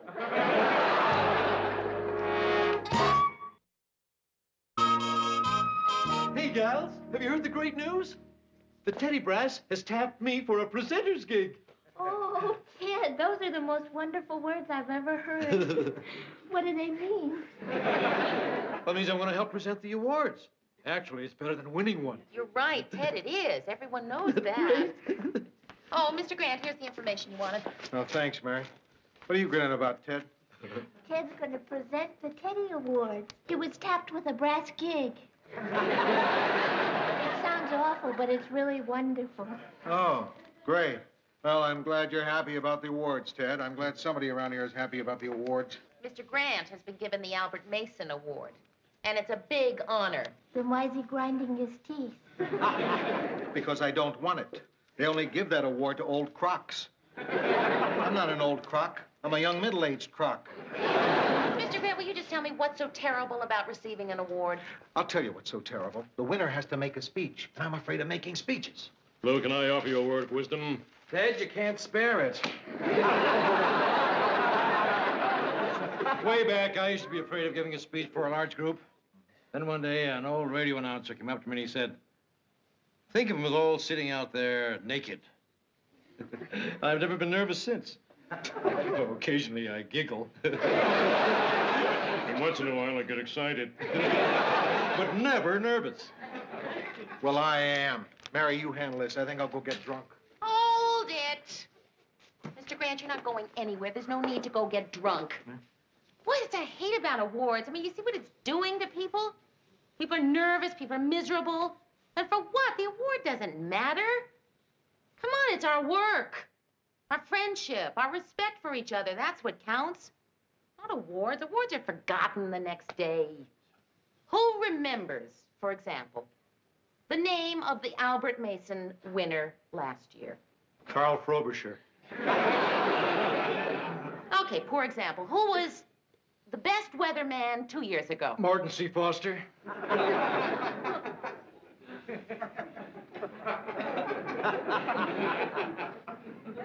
Best daytime documentary, 1971. St. Paul solved its sewage problem, John Epstein, Betty Ann Barnes. Come on, I'll buy a drink.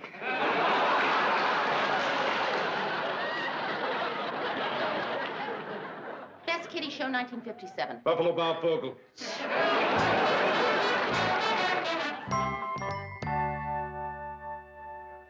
Mary, can I tell you something privately? Yeah, sure. Well, if anybody deserved a nomination this year, you did. I mean, you did the news, you produced it for the first time. You did a great job. No, I didn't. Yes, you did. No, I didn't. Yes, you did. If I go one more round, will you? Sure.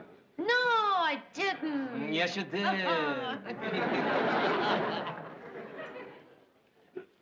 Hey, how come you guys didn't bring any dates tonight? Well, frankly, Ted, I was embarrassed to bring a date, especially after the things that have happened the last couple of years. Me too. Now, Marie has boycotted the awards since that time Ted came over to our place after losing, swallowed a handful of pills out of the medicine cabinet. I didn't hear about that. Well, it didn't do any harm, except Ted will never get pregnant. It was terrible. I retained water for 2 months. I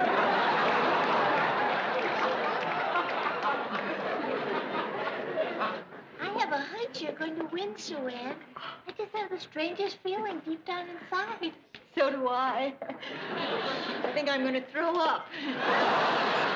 Mr. Grant, it's almost time to go. I can't, Mary. I have to wait till my date gets here. Where's she coming from? Malta. I think this is going to be the worst evening in the history of Western civilization. Hey, Mr. Grant, if you're nervous about that speech, why don't you try it out on us? Once you see that everyone likes it, you won't be so nervous about doing it later. Maybe you're right. Yeah, of course I am. Hey, look, everybody, could you gather around for just a minute? Mr. Grant would like to try out his little speech on us.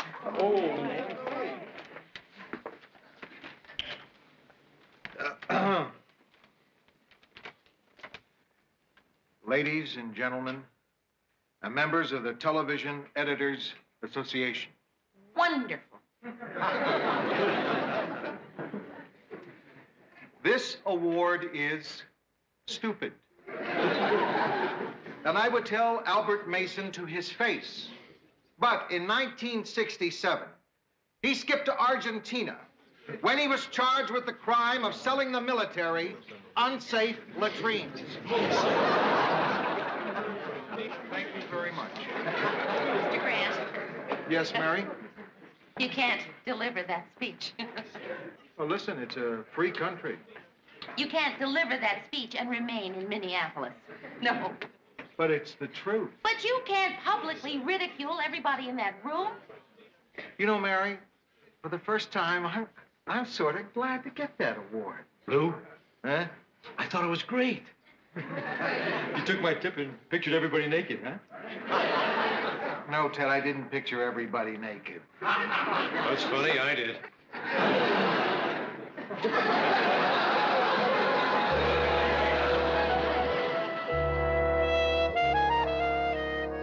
This year, the nominees are 3 fine programs. The Happy Homemaker, host Sue Ann Nivens. Strikes and Spares, host Morty Flemish. And Countdown to Glory, host Father James Dannenbrink. And the winner is... Oh, the winners are, we have a tie here, Sue Ann Nivens and Father Dannenbrink.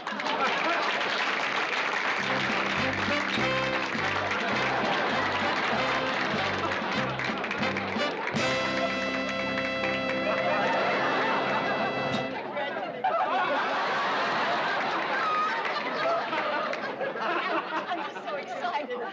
I don't mean because of you. It would be presumptuous of me to thank you for this award, since in a much larger sense, you cast your ballots not for me, but for someone with whom I am unworthy to share it. Oh, thank you, Father.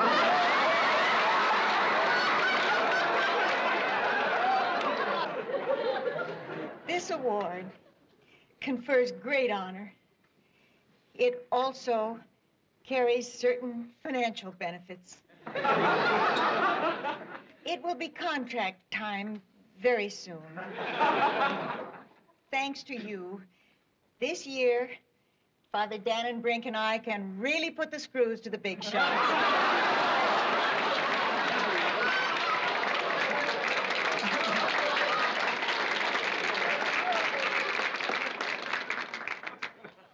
And now to present the award for Best Newscaster, here is last year's winner, WJM's inimitable Ted Baxter.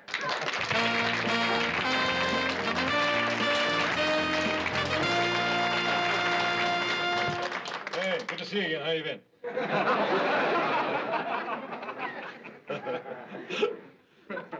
My friends, this is what America is all about.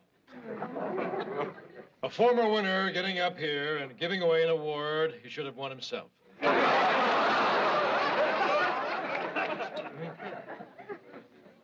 That's not my fault you're running late. You should have started sooner.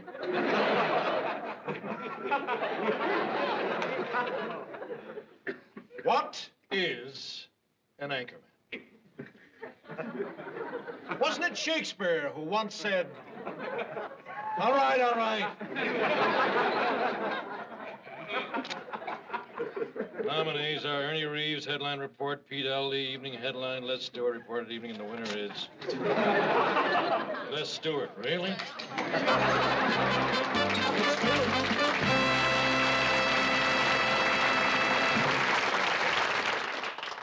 Thank you. Well said, Les.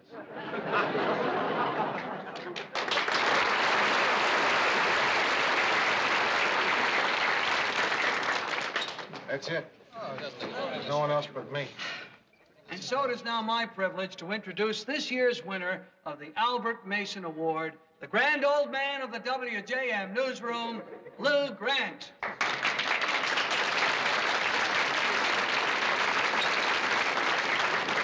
Up there.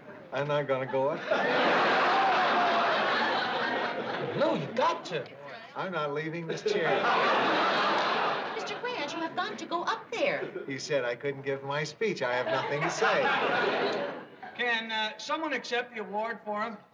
Yeah, she'll accept it. Accepting the Albert Mason Award for Lou Grant is What's your name, dear? Mary Richards. Mary Richards.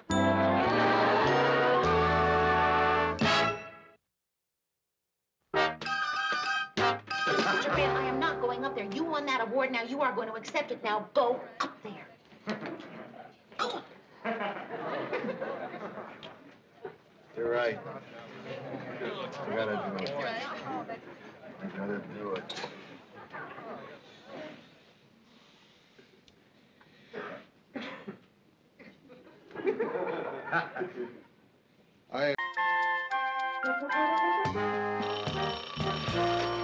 Newsville?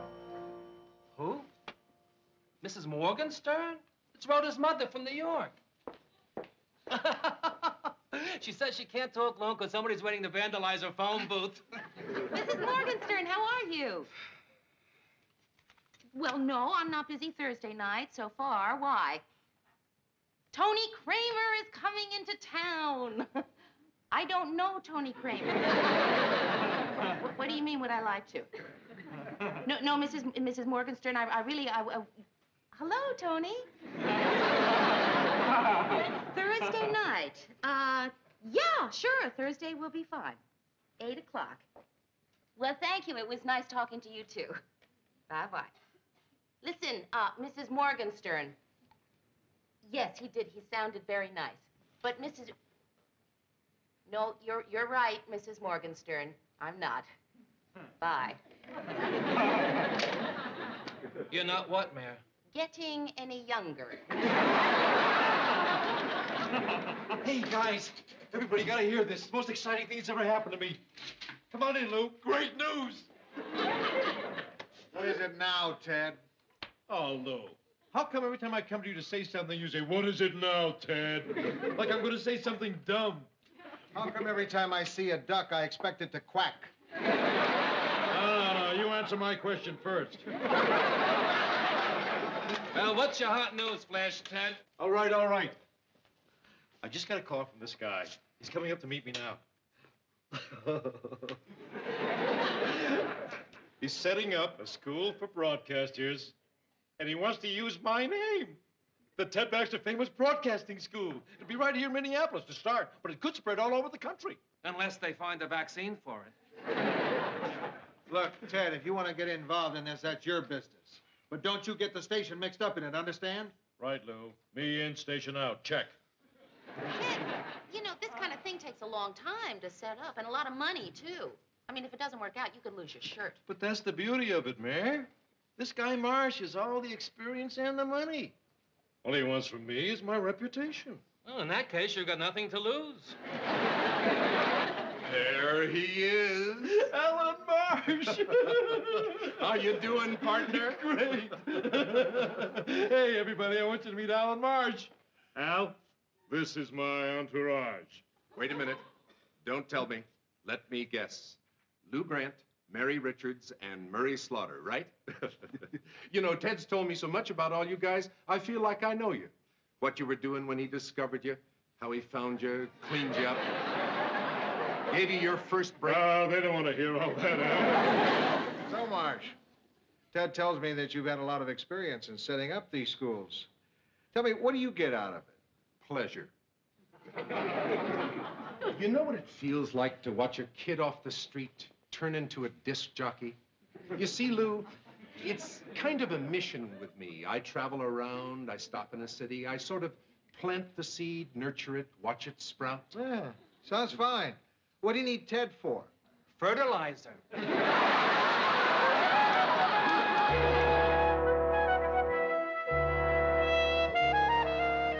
That Mr. Marsh is such a nice man. He says one day Ted's name will be a household word, like spatula.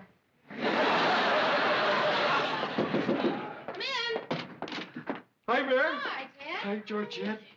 How did your meeting go? Marsh told me that Ted Baxter's Famous Broadcaster School will open next week. Gives you goosebumps, doesn't it, Mary? Well, Ted, I have a high goosebump threshold.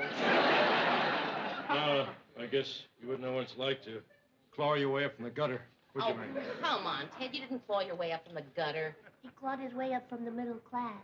Well, sometimes it's tougher to claw your way up from the middle class than it is to claw your way up from the gutter. Isn't it wonderful, Mary? Only in America could a man who never graduated from school own one. Wonderful. Mary, look out there. You know what that is out there? 54 Chevy. That's my town, Mary. Minneapolis. M-I-N-N-I-N-N. I love that toddling town. My school's going to be out there, Mary. Out there for kids who won't have to make the long, hard, grueling trip to the top that I made. Out there for kids who want to learn the blood and guts of the broadcasting game. Out there for any kid with dreams and ambitions and $300. I'm going to be rich, Mary. I'm going to have all the things that only money can buy. Happiness, good health, spiritual fulfillment. And then one day, I'm going to use my money to do something good for my country. I'm going to make a huge contribution to a presidential candidate and buy myself a political appointment. Ted Baxter, United States Ambassador to Hawaii.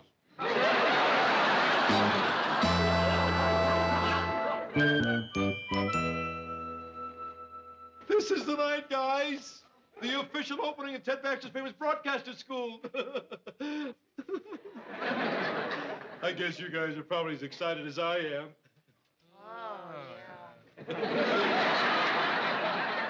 Just think. Someday, there may be branches of Ted Baxter's famous broadcasting school all over the country. And this is the night when it all started.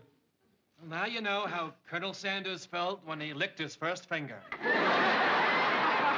Oh, it's going to be a gay evening. But you don't have to dress formally unless you want to. You're going to be there, aren't you, Mayor? Well, no, Ted, I'm not. I have a date. I promised Mrs. Morgenstern I'd go out with this guy, and he's only going to be in town tonight. Murray? No, I can't either, Ted. You see, I promised Marie I'd take her and the kids to dinner. We've had the reservation for weeks. Lou? I won't be there either, Ted. Oh, Lou, why not? Because the idea of going makes me sick to my stomach. Well, as long as you've got a good excuse. Newsroom. Just a minute. Ted, it's for you. It's the manager of the Regency Hotel. Oh, thanks, Mayor. Hello, Ted Baxter here. What? Oh, well, Mr. Marsh will take care of that. Why don't you contact him? He's right there at the hotel. He did? Oh. Oh, I'll get back to you. Thanks a lot. What was that about, Ted? Seems Marsh didn't pay for the banquet room at the hotel. And he left late last night without paying his room bill. What do you think that means, Lou? I think it means that Marsh is a con man who's taken a powder with the school's money and left you as the fall guy for the whole scheme. What do you think it means, Murray? I think Lou's right. Mary? I think Murray's right. Lou? Ted! Well, I just don't think it'd take off like that. I mean, I've got faith in him. How can you have faith in a guy who skipped town? I've got to. I loaned him my car.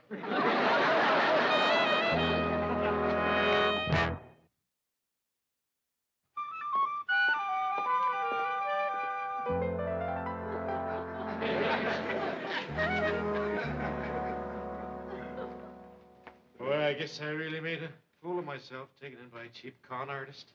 Ted, you should have known better than to trust a man whose business card lists aliases. My mother was right. When I was just a kid, just starting out in school, she took me on her knee and she said to me, Ted, you're going to be a failure. Oh, Murray. Mary, what am I going to do? I mean, you got to help me. I mean, hundreds of people are going to be demanding their money back. I could get arrested. I could go to jail. And it's not even a big enough crime to write a book about. Don't worry, Ted. They're not going to put you in jail for something silly like conspiracy to commit fraud. Murray, I think you and I better talk to Mr. Grant. Come in. Ted really needs help. I've known that for 10 years. Come on, Lou, a thing like this could cause big trouble. Look, I told Ted when he started up this whole business that he was strictly on his own. But he's not on his own. Mr. Grant, we are all involved. Suppose tomorrow's headlines were to read, WJM anchorman jailed in broadcast swindle. What would your feelings be then? Mixed.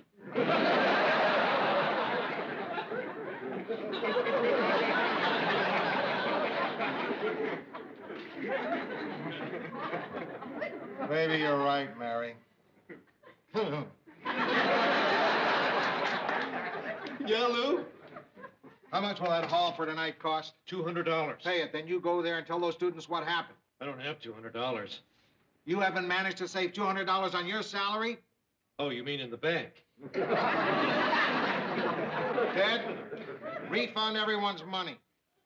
What if 100 people signed up, Lou? At $300 apiece, that's $300. That's $30.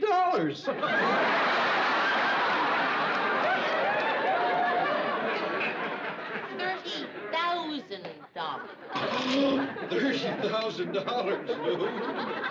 It's either that or come up with the school, Ted. You know something? I bet we could. We could? We could what? Anything as long as it doesn't cost $30,000. Come up with a school. You, Mr. Grant, Murray, me. And if we all pitched in, I bet we could put on a show. Mary could make the costumes. Murray could write the script. And I'll ask my father to let us build a stage in the barn. All right. We can't run a school. Maybe for only one night. Oh, we could look like a faculty. If it works, Ted would get an extra week before his next class to get somebody else to take over. I don't know. Oh, I could get someone in a week, Lou. Please. Please. What time does this class start? 8:30. We could put something together by then. Yeah, Lou.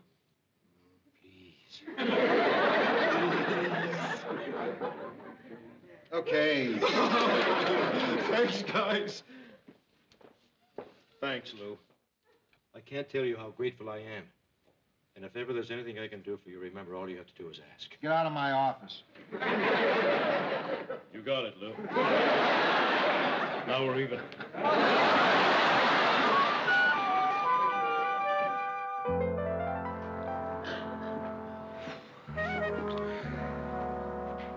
Oh, come on. We've been at this for an hour. How difficult can it be to come up with an orientation lecture? Where are we so far? Welcome, students. Mary, we don't have much more time to come up with something. I think we're looking too hard.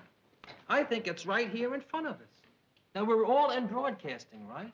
And the class is about broadcasting.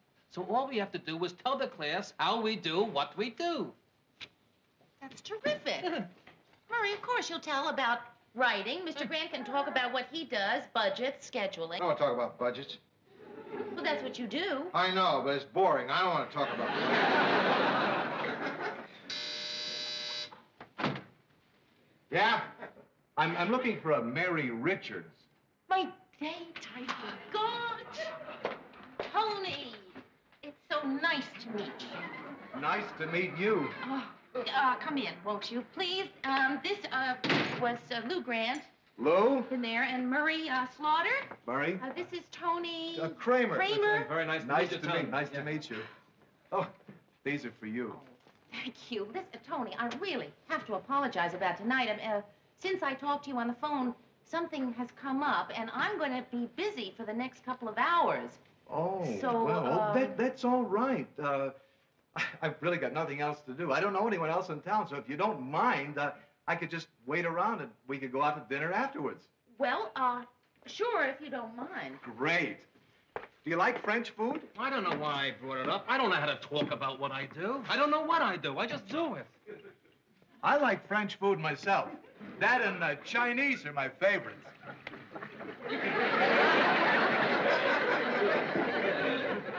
Budgets. Who wants to hear about budgets? I hate budgets, Mary. Hi, guys. Ted, where have you been? We're supposed to be there in 15 minutes. Xeroxing. Dad finished the school song. them to run off enough so everyone could have their own copy. Thought I'd open the class with it, you know. Give an up-tempo feel to the proceedings. Okay. Listen, everybody. We have no gym and we have no pool, but we have heart at Ted Baxter's famous broadcaster school. No, I'm sorry. I'm not going through with this. Why, you? Because the whole idea is dumb and stupid and ridiculous, and I don't want to have anything to do with it. Oh, boy, it's times like this when you find out who your real friends are. Okay, we don't need you. We'll do it without you. That's fine with me. Of course, if you like good wine, there's no sense going to a Right. Well, listen, if we're going to be there on time, everyone, we better leave. Right, Mir. Lou, you sure you don't want to come with us? No. I feel stupid trying to teach broadcasting to a lot of green kids. Oh, come on, Mr. Grant. There must have been a time in your life when you were young and inexperienced. Yeah? Someone older and more experienced helped you, Yeah? showed you what to do and how to get started when you needed it. Yeah. Yeah. Well, think of this as a way of paying back that. All right, I'll do it for Shirley.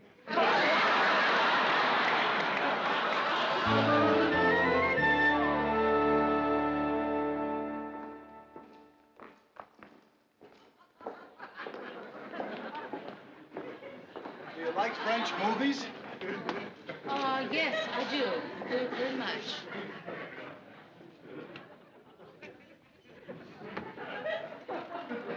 Excuse me. Is this the room where the Ted Baxter famous broadcaster school is supposed to meet? To the best of my knowledge, yes. Where are the other students? Are you the teachers? Yes. We are the faculty. You're late. Class was supposed to start at 8:30. It's 8:40. Well, you mean that everybody left because we're 10 minutes late? Nobody left. Nobody was here to leave. Come here. What's up, Lou? Ted, there's only one guy in your school. You think the rest of them are out sick? I think we can't teach a course to just one person. I'll handle it. Look, kid, there's not going to be any school. As you can see, the turnout tonight is less than we expected. Now, Mr. Baxter here will refund all the money that you paid in full. Ted, write the man out a check. But I don't want my money back. I paid for 10 weeks of school, and I want 10 weeks of school. I changed around a lot of plans to be here. When I leave here, I want to leave as a sports announcer.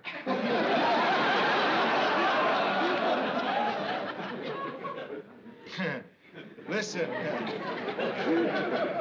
let's be reasonable about this. You wouldn't want to be the only student in the whole school. Who would you study with? Who would you take to school dances? You can understand how that wouldn't work, couldn't you? No. All my life, I've been the understanding, nice guy. People push me around. I understand. When my parents gave my brother, Richard, piano lessons, my father took me aside and said we could only afford piano lessons for one of you, so we're going to give them to Richard. Understand? And I said, sure, Pa, I understand. And then when it came time for college, my father said we could only afford to send one of you, so we're going to send Richard. Understand? And I said, sure, Pa, I understand. And now you want me to take my money back and say I understand. Well, no deal. I don't understand. So start the class. Or you can all talk to my lawyer, Richard.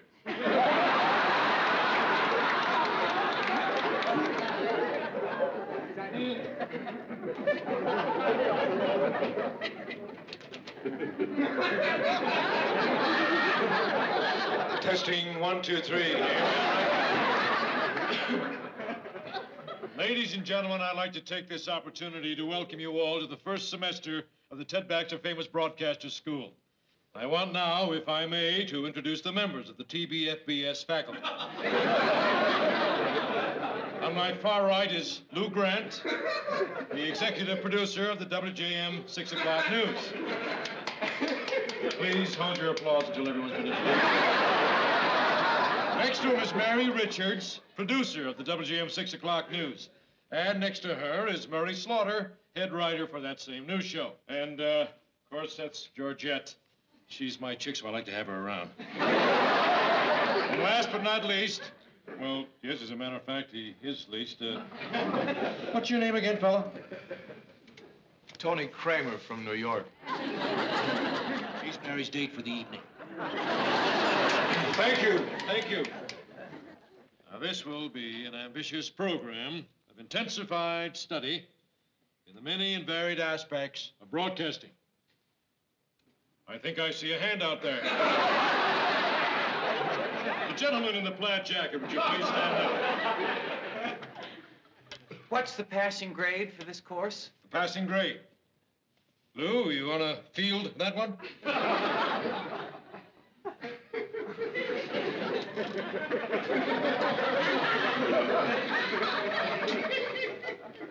We'll probably go by a class average.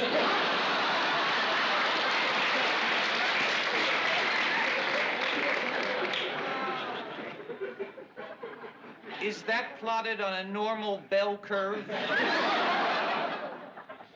Plotted on anything you like. Thank you. Now, as I was saying, each of you will have the opportunity to find his or her niche in this glamorous field. Yes. What about Christmas?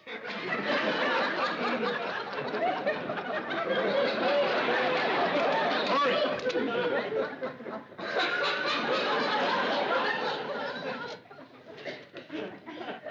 What about Christmas? Do we get off? And for how long? Well, Christmas is not for 6 months. The course will be over by then. Okay, I just want to check these things out. You'll all have the chance to see and hear and experience communication firsthand. You. Is this the entire faculty? Mary? No, we are just the department heads. Who is this person? What are you doing? Yes, during the next 10 weeks, you'll work long and hard. You'll all know you're ready to enter the wonderful world of broadcasting when you finish.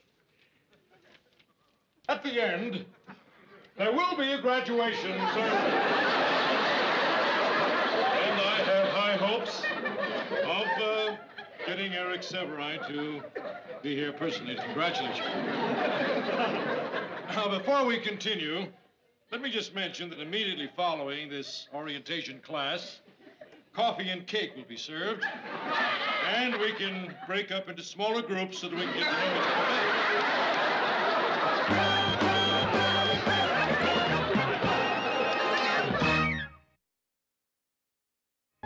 And so in the weeks ahead, we'll discuss such topics as on-the-spot reporting, libel laws in broadcasting, program logs, and the anchorman in these changing times.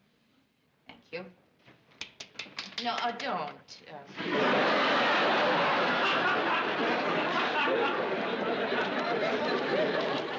That was Mary Richards, our Dean of Women. So in conclusion, let me just say this.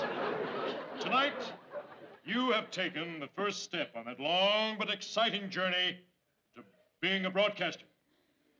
Work hard, study hard, and remember,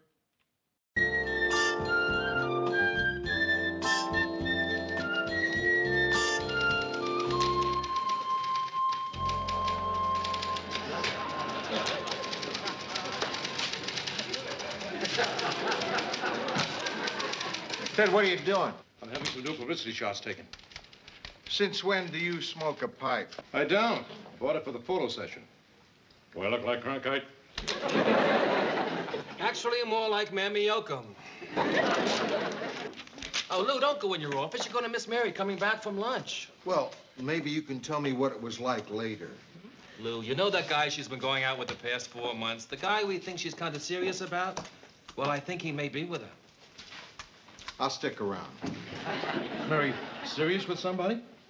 Look, that's a wrap. Enough of what I told you. Mean about the dimples? Right. You don't have any dimples. I will now. What? Okay, we're all anxious to meet this guy that's been taking Mary out.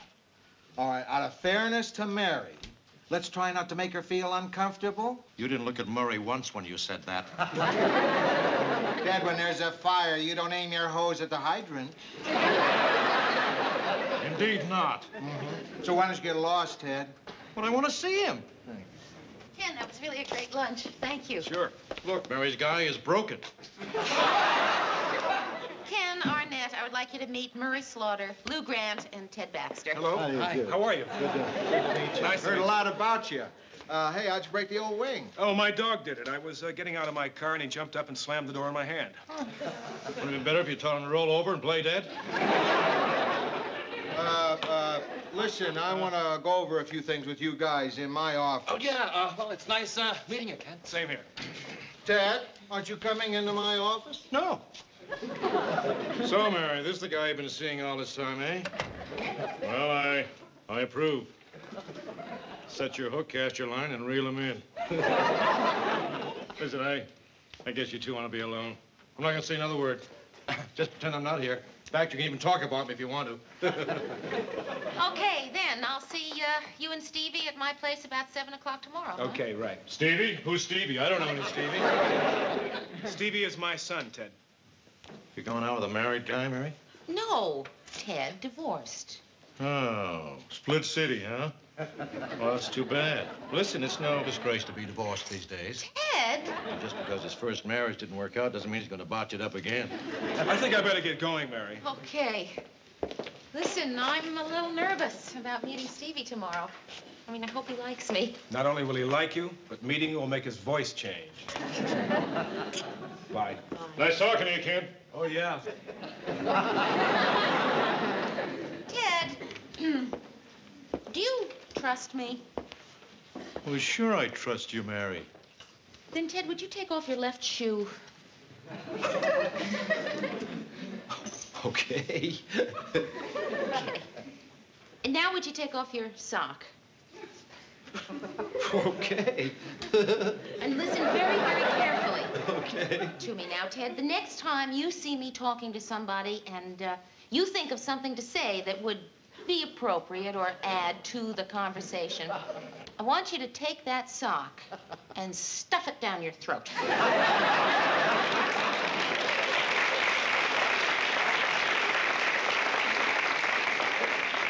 What about the shoe?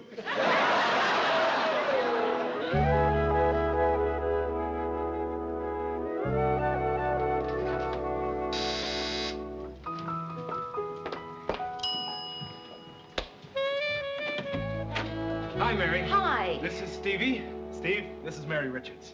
Hi, Stevie. Hi. Oh, this is for you. Oh, thank you. Mary, Yeah, Rick, come on in. I just have to turn my oven down. Son, why don't you sit down over there and make yourself comfortable, okay? Everything's going great. Yeah, I think so. Well, I mean, naturally, there's bound to be a little tension with you meeting my son for the first time. Oh, Ken, I'm so glad you said that. I mean, it really takes the pressure off. Now I know everything's going to be all right. Hey, what's that lousy smell? That's dinner. Stevie, listen. I think you're really going to like what I'm fixing. It's the first time I ever made it from scratch. And you know what it is? Pizza. Yuck. Hey, Stevie, don't say yuck to Mary. But I don't like pizza. I don't like it either. But you don't hear me saying yuck to Mary. Now apologize. Sorry. No, that's okay. It's all right. Mary, Yeah. it's really going so well, considering. Oh, by the way, that thing about the pizza, I didn't mean it. I was just trying to make a point. Oh, okay. Well, then, I'll tell you what. You and I will have a pizza, and I'll fix Stevie a hamburger. Oh, yeah, but I sort of really wanted you two to, well, I just wanted tonight to be something special. A cheeseburger? Mary, I don't mean that. I just don't want you spending all night in the kitchen. I really would like you two to get to know each other. Hey, listen. Stevie loves hockey. Now, there's a restaurant called the Hockey Puck. It's run by an old goalie. He comes to your table and shows you his scars. Oh, sounds fun. Yeah, it's awful. But we'll have a terrific time. Stevie will love you, and you'll love him. I can. I love kids. And if you just let it happen, I'm sure Stevie and I are going to get along just fine. Just, you know, I don't want to feel that I'm taking a test. Mary, a test? I'm not giving you any test. Anyway, what are you worrying about? You're passing with flying colors. Hey, Stevie, guess what? Your dad has a terrific idea. Instead of having dinner here, the three of us are going to go to this great restaurant. Hey, Stevie, would you put the comic book down, son? Mary's trying to tell you something. Well, I guess I said what it was that I had to say. Mary? It's really going better and better.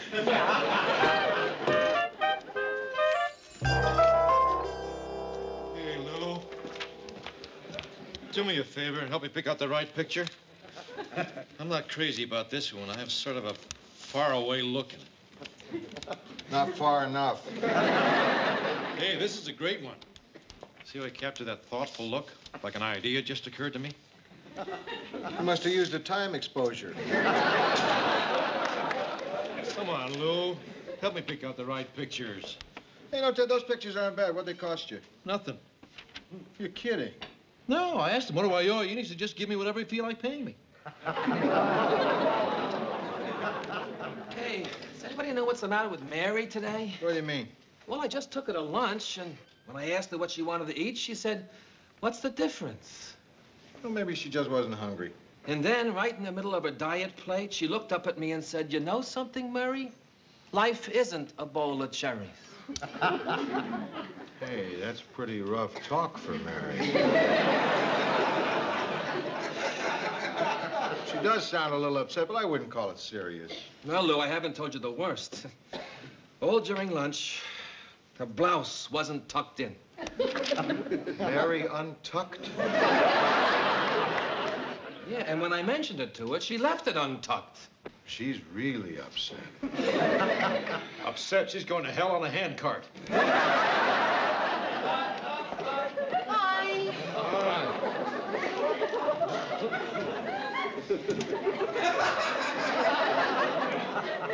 Mary. Mr. Grant. Your hair looks nice. Thank you.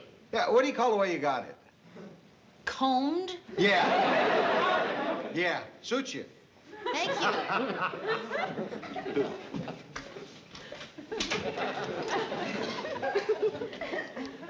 Hard as it is to believe, Mary, I've had my down days, too. Ted, I'm going to be fine. No, you can't be too sure, Mary. I mean, sometimes you can't wait for these things to pass. You've got to get out there and fight them. You know what my mom says? Tears are the river that sweep away the mud of sadness. I guess every mother in the whole world has said that at one time or another. Did your mom ever say that to you, Mary? No. What did she say? I don't know. Brush your teeth. Well, that's good, too. See, the point my mom was trying to make was that if you let out your emotions, it stops hurting. So, Mary, why don't you put your pretty little chin on my shoulder and cry your heart out? Well, Ted, thank you. That's really very nice It'll of you really to want help to you, help, but Mary. I'm not. No, I'm really not that upset. If you're worried about tears falling on my $140 jacket, forget it. No, Ted, it's I want not to do that. this for you, Mary. Ted, really, I'm Please. sorry. No. Lay off!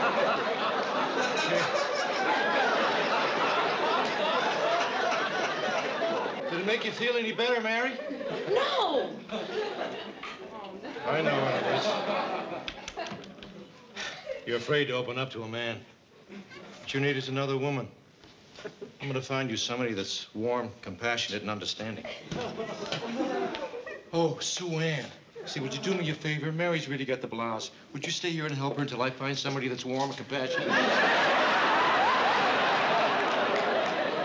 Sue Ann, I don't need any help. I don't know why Ted finds it so hard to understand that there are things that people just don't want to talk about sometimes. I understand, dear. What sort of things? Sue Ann, I really don't want to talk about it. Mary, you help everyone with his problems. You get a lot of credit for it, too. Affection, even. Now, you must help me prove that I can be a giving, understanding, sympathetic person like you. If you don't, I'll turn on you like that.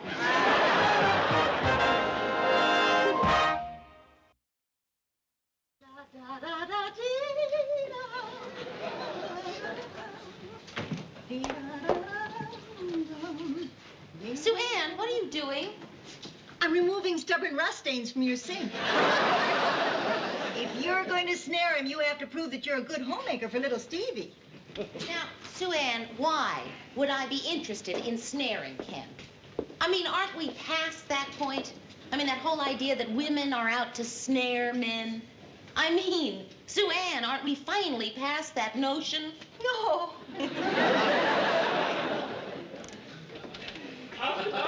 Mary, have you ever tried to relate to Stevie on his own level? Yes. That's your mistake. Why? Sue Ann, children are people. They have minds and interests and lives of their own. Of course they do, dear. But their lives are boring and their interests are dull. I mean, what do they do at that age? They scuff their shoes. They wear out their clothes. They wipe their noses on their sleeves. They're just marking time till puberty. Now that's interesting. No, you don't relate to children. You handle them. Well, I'm sorry, Sue Ann, but I don't agree with that. Steve, hi. Hi. Where's your father? He's coming from work. My Aunt Helen dropped me off. Oh. Well, Steve, I'd like you to meet Sue Ann Nivens. She comes in twice a week to scour my stains.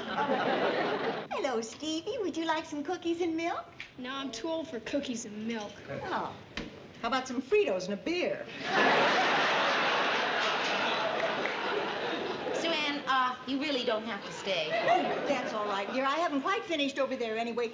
You and Steve just go right on forging your relationship.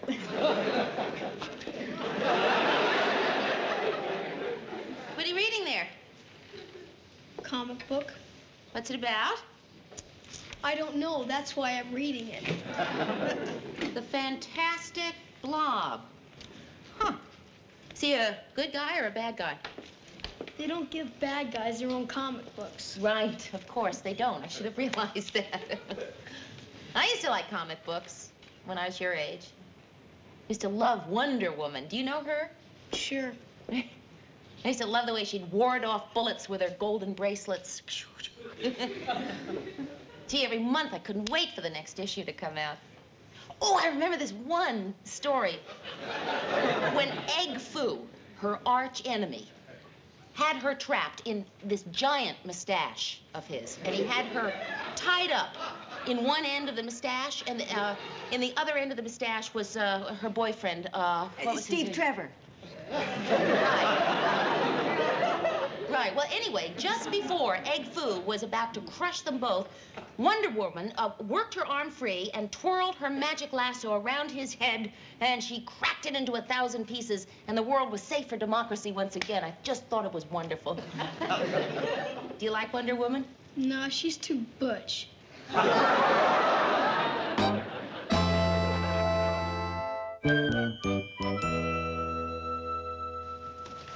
Well, another week, another $834.67 after deductions. And you earned every penny, Ted. Not the dollars, just the pennies. Well, I'm off. Yeah.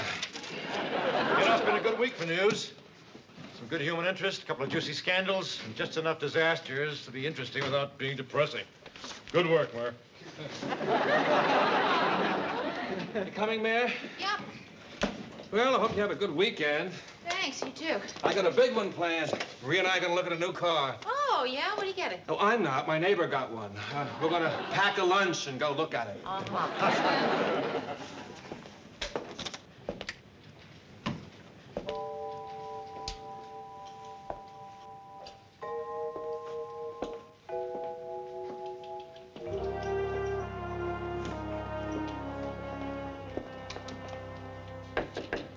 Come in.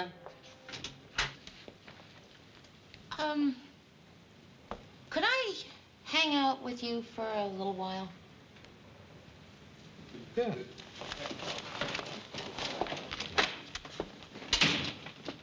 Can I get you anything? I don't know. What do you have?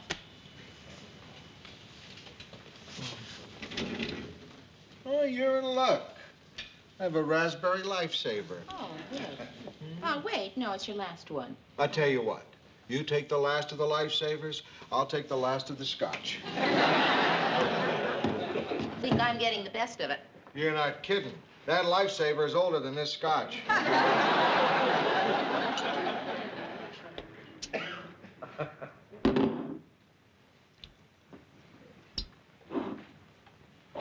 I keeping you from anything? Well, actually, I had a poker game about 5 minutes. Oh, well... No. That's all right. Finish your lifesaver. Oh, Mr. Grant. It's so safe in here, you know? It's so crazy out there.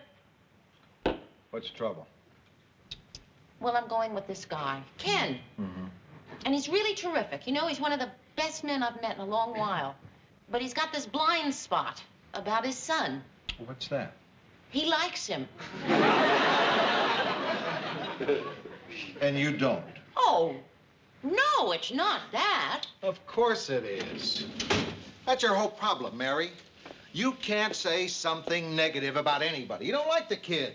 You can't say something negative. Yes, I can. Okay, Mary. Say something negative about me.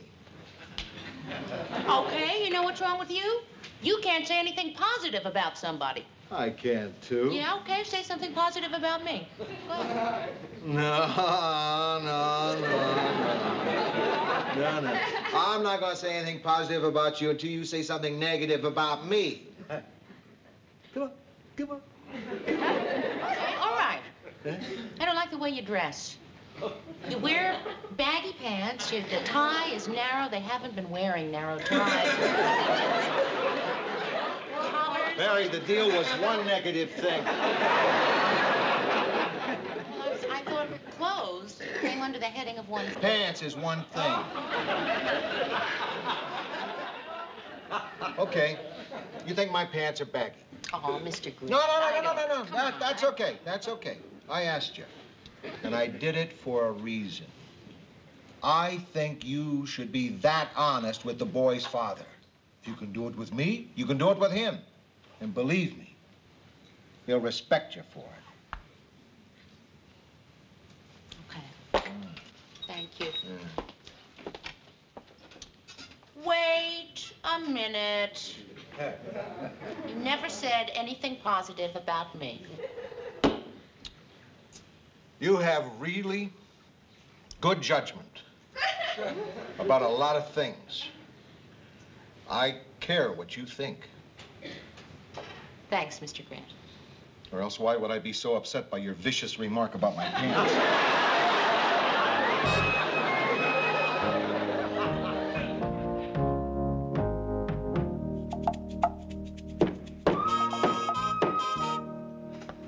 Okay, not too bad for a one-armed paper hanger. Gee, you really went to a lot of trouble. I hope Stevie doesn't suspect. No way. His Aunt Brenda took him to the movies. This is going to be the biggest surprise of his life. Well, Stevie's not back yet. Oh, good. I brought the ice cream.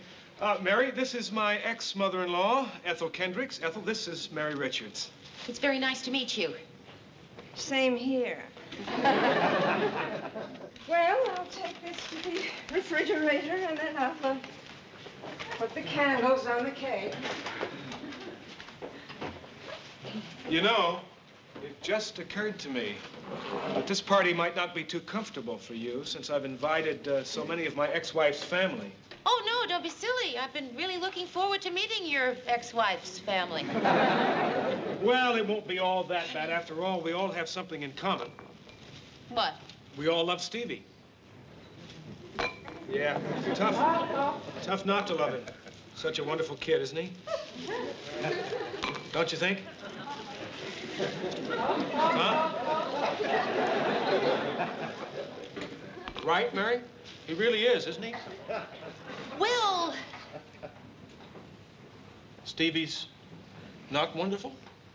Well, Ken, here's what I think. I think that kids are people, you know, and, well, I don't know, maybe it's just a phase that Stevie's going through right now, or maybe it's even a phase that I'm going through. Hey, Mary, you sound like you don't even like Stevie. Well, this is, you know, a very hard thing to say. Well, no, please say it.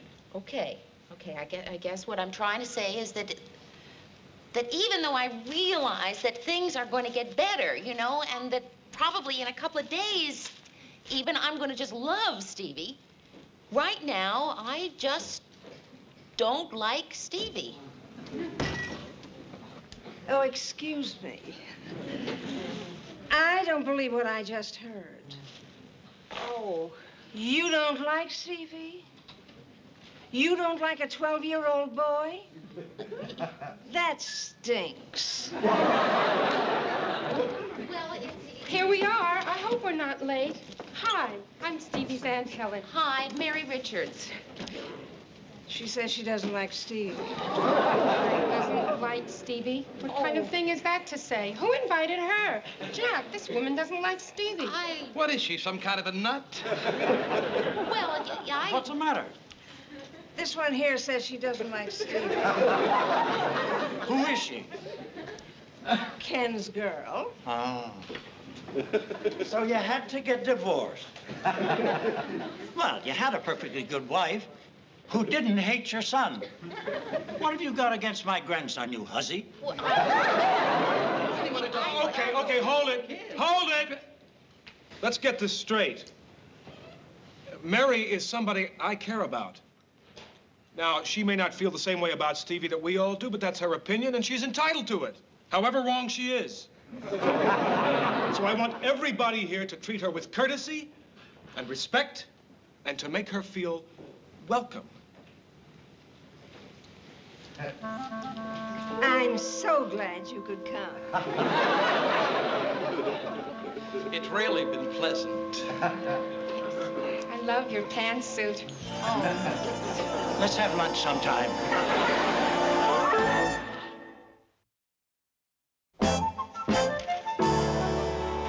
Well, this is the one I finally decided to go with.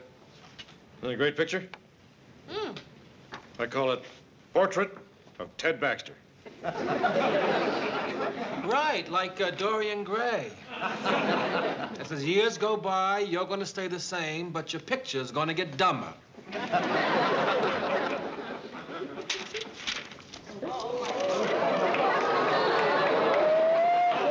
আপনি এখান থেকে চলে যান। লাইলি, তুমি না আমারে বলছিলে আমারে না পাইলে তুমি ব্লেড দিয়ে আমার নাম লিখে হাত কাটবা। আজকে তোমারে না পাইলে আমি হাত কাটবো, তোমার নাম লিখবো হাতে আমি। আরে পাগল নাকি?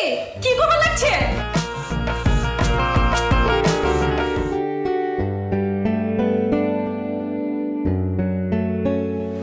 লাইলি, তোমার সাথে একটু কথা ছিল।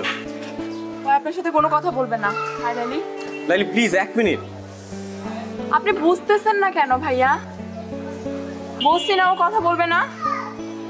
2 দিন পর ওর বিয়ে, ওর মতো থাকতে দেন। লাইলি, আমার ভুল হয়েছে, আমি আমার ভুল বুঝতে পারছি। দেখো গত কয়েকদিন ধরে আমি কিচ্ছু করতে পারছি না, না পারতেছি ঘুমাইতে, না পারতেছি কিছু করতে।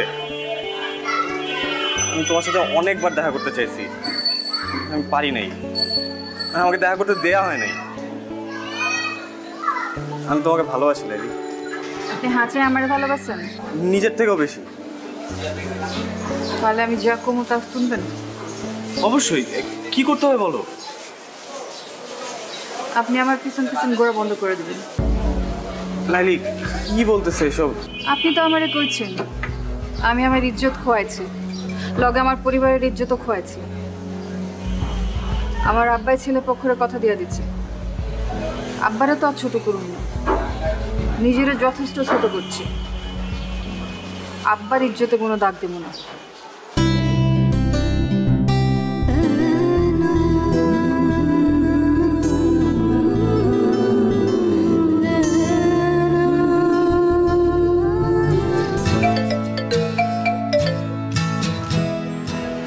হ্যালো, আসসালামু আলাইকুম ভাইজান। ওয়ালাইকুম আসসালাম। আমি নীলের আম্মা কইতাছি।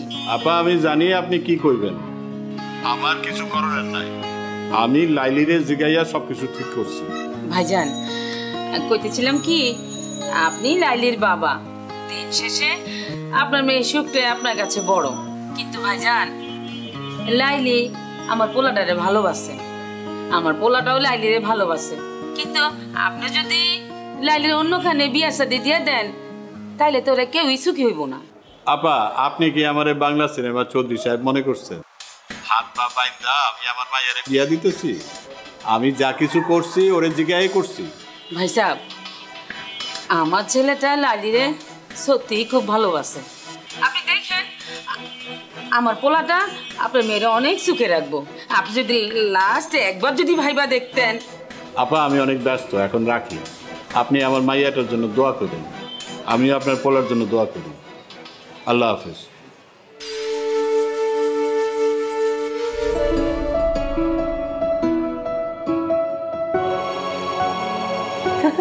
দেখ লাইলির আজ কি সুন্দর লাগতেছে। হ্যাঁ বহুত সুন্দর লাগতেছে, শাড়িটাগুলো মানাইছে। আরে আপনি এখানে চলে কিভাবে? বাইগান বাইগান কইতাছি।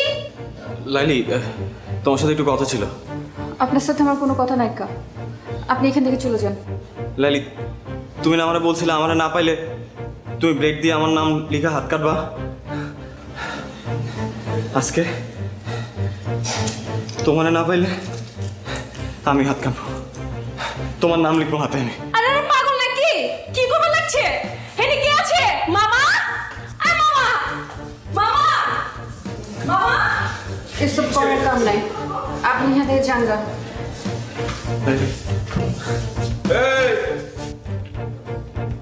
এই চাংরাপোলা, এত ড্রামা শুরু করছো কে? পুলিশ ডাকো। আপনি যারে খুশি তারে ডাকেন মামা, আমি লাইলির সাথে বাঁচবো না। তখন তো খুব কইছিলা লাইলি একটা নাটক বাজ, ওই খালি নাটক করে বেড়ায়। হ্যাঁ, ওর লগে মজা লওয়া যায়, ওর লগে প্রেম করা যায় না, আর বিয়া করুম না। আরে এখন কইতাছো ওর সাথে আমি বাঁচুম না? না, হ্যাঁ, এসব নাটক বন্ধ করো। বিশ্বাস করেন আমি কোনো মজা নিতে আসি নাই। আমি সত্যি সত্যি লাইলি তোমার নাম লিখবো এবং ব্লেড দিয়ে না সত্যি রক্ত জলের নাম লিখবো। লাইলে তুই রাজি হয়ে যা, না ছেলেটা এরকম পাগলামি করতেছে, আমার কাইটা লাইব। এমনি কিন্তু ছেলেটা ভালো আছে, তুই রাজি হইলে সবকিছু ঠিকঠাক হয়ে যাব। আমি দুলা বাইরে সামলাইতেছি, তুই কোনো চিন্তা করিস না, ঠিক আছে? রাজি আছিস না? আরে রাজি হয়ে যা, আমার না করিস না, ভালো আছে ছেলেটা।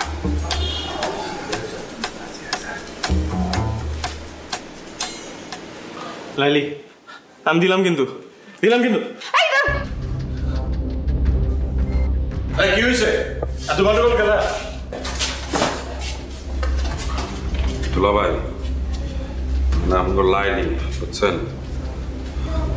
আরে পছন্দ করে, আরো হবে লেগে নিলয় এলাকার ছেলে, ও আর ওরে পছন্দ করে। কি কইলি? দুইজনে দুইজন পছন্দ করে। দুলা ভাই, দুলা ভাই আপনি যদি সম্মতি দিতেন তাহলে ওকে বিয়াটা করা দিতে পারতাম। চুপ কর, তুই কি চাস?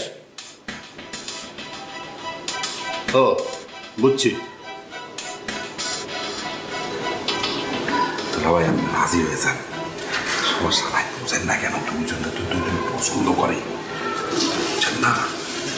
যদি ভাইয়াটা এগিয়ে যায় তাহলে তো আমার সমস্যা, মহল্লায় আমরা চেহারা দেওয়া কেমনে? আপনি রাজি হয়ে যান, আপনি আমি ওইদিকে সামলান, আমি ওইদিকে ওখানে দেখতেছি। বাবাই আপনি চালান চালান। আচ্ছা আরে চালান তাড়াতাড়ি, এত চিন্তা করেন না তো। চালান।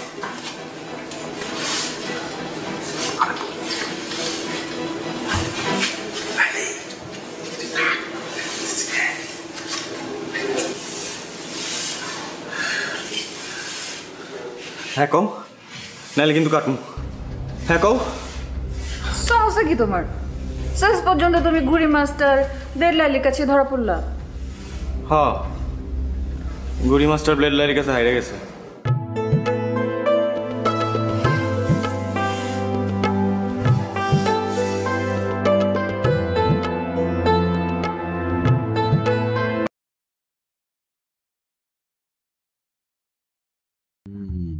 Dạ.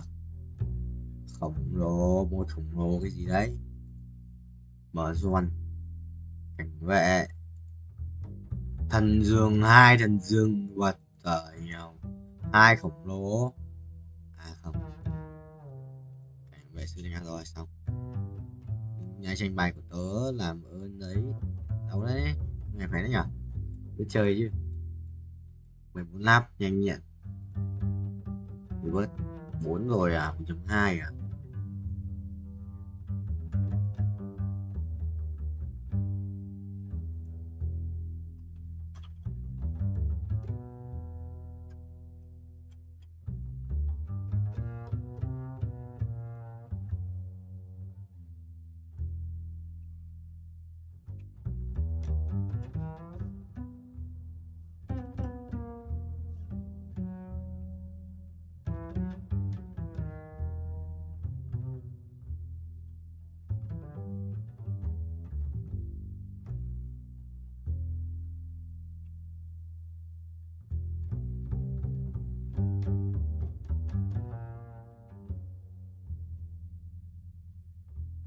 Dương ơi, đây chuyển chỗ tội.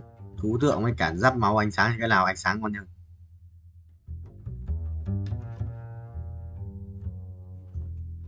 Em bình gì 200 lap ấy không thật này. À 51 này 200 lap được đấy. Được 200 lap. À, không nhả nhớ được rồi. Chạm tay rồi 19 nhớ là được 190 mà. 200 lap của thầy ơi.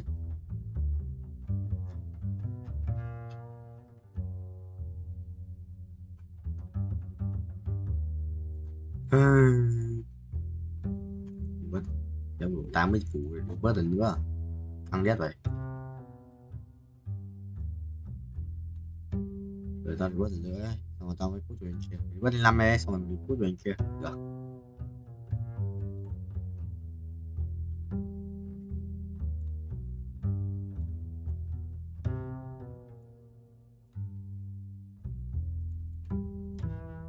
bình chia lên nhà đã chia ra bình rồi xong lên 9 nhà chia xong rồi lên 9 xong rồi lên 9 thì mình được xét và là bình full form rồi form này có nhắc là cái gì đâu what chứ sao không nhắc được hắc ám kìa nhắc được tử thần hắc ám chỉ có June thôi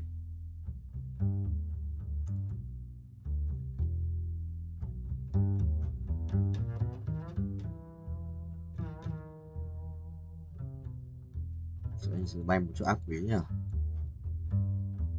mèo mèo mèo mèo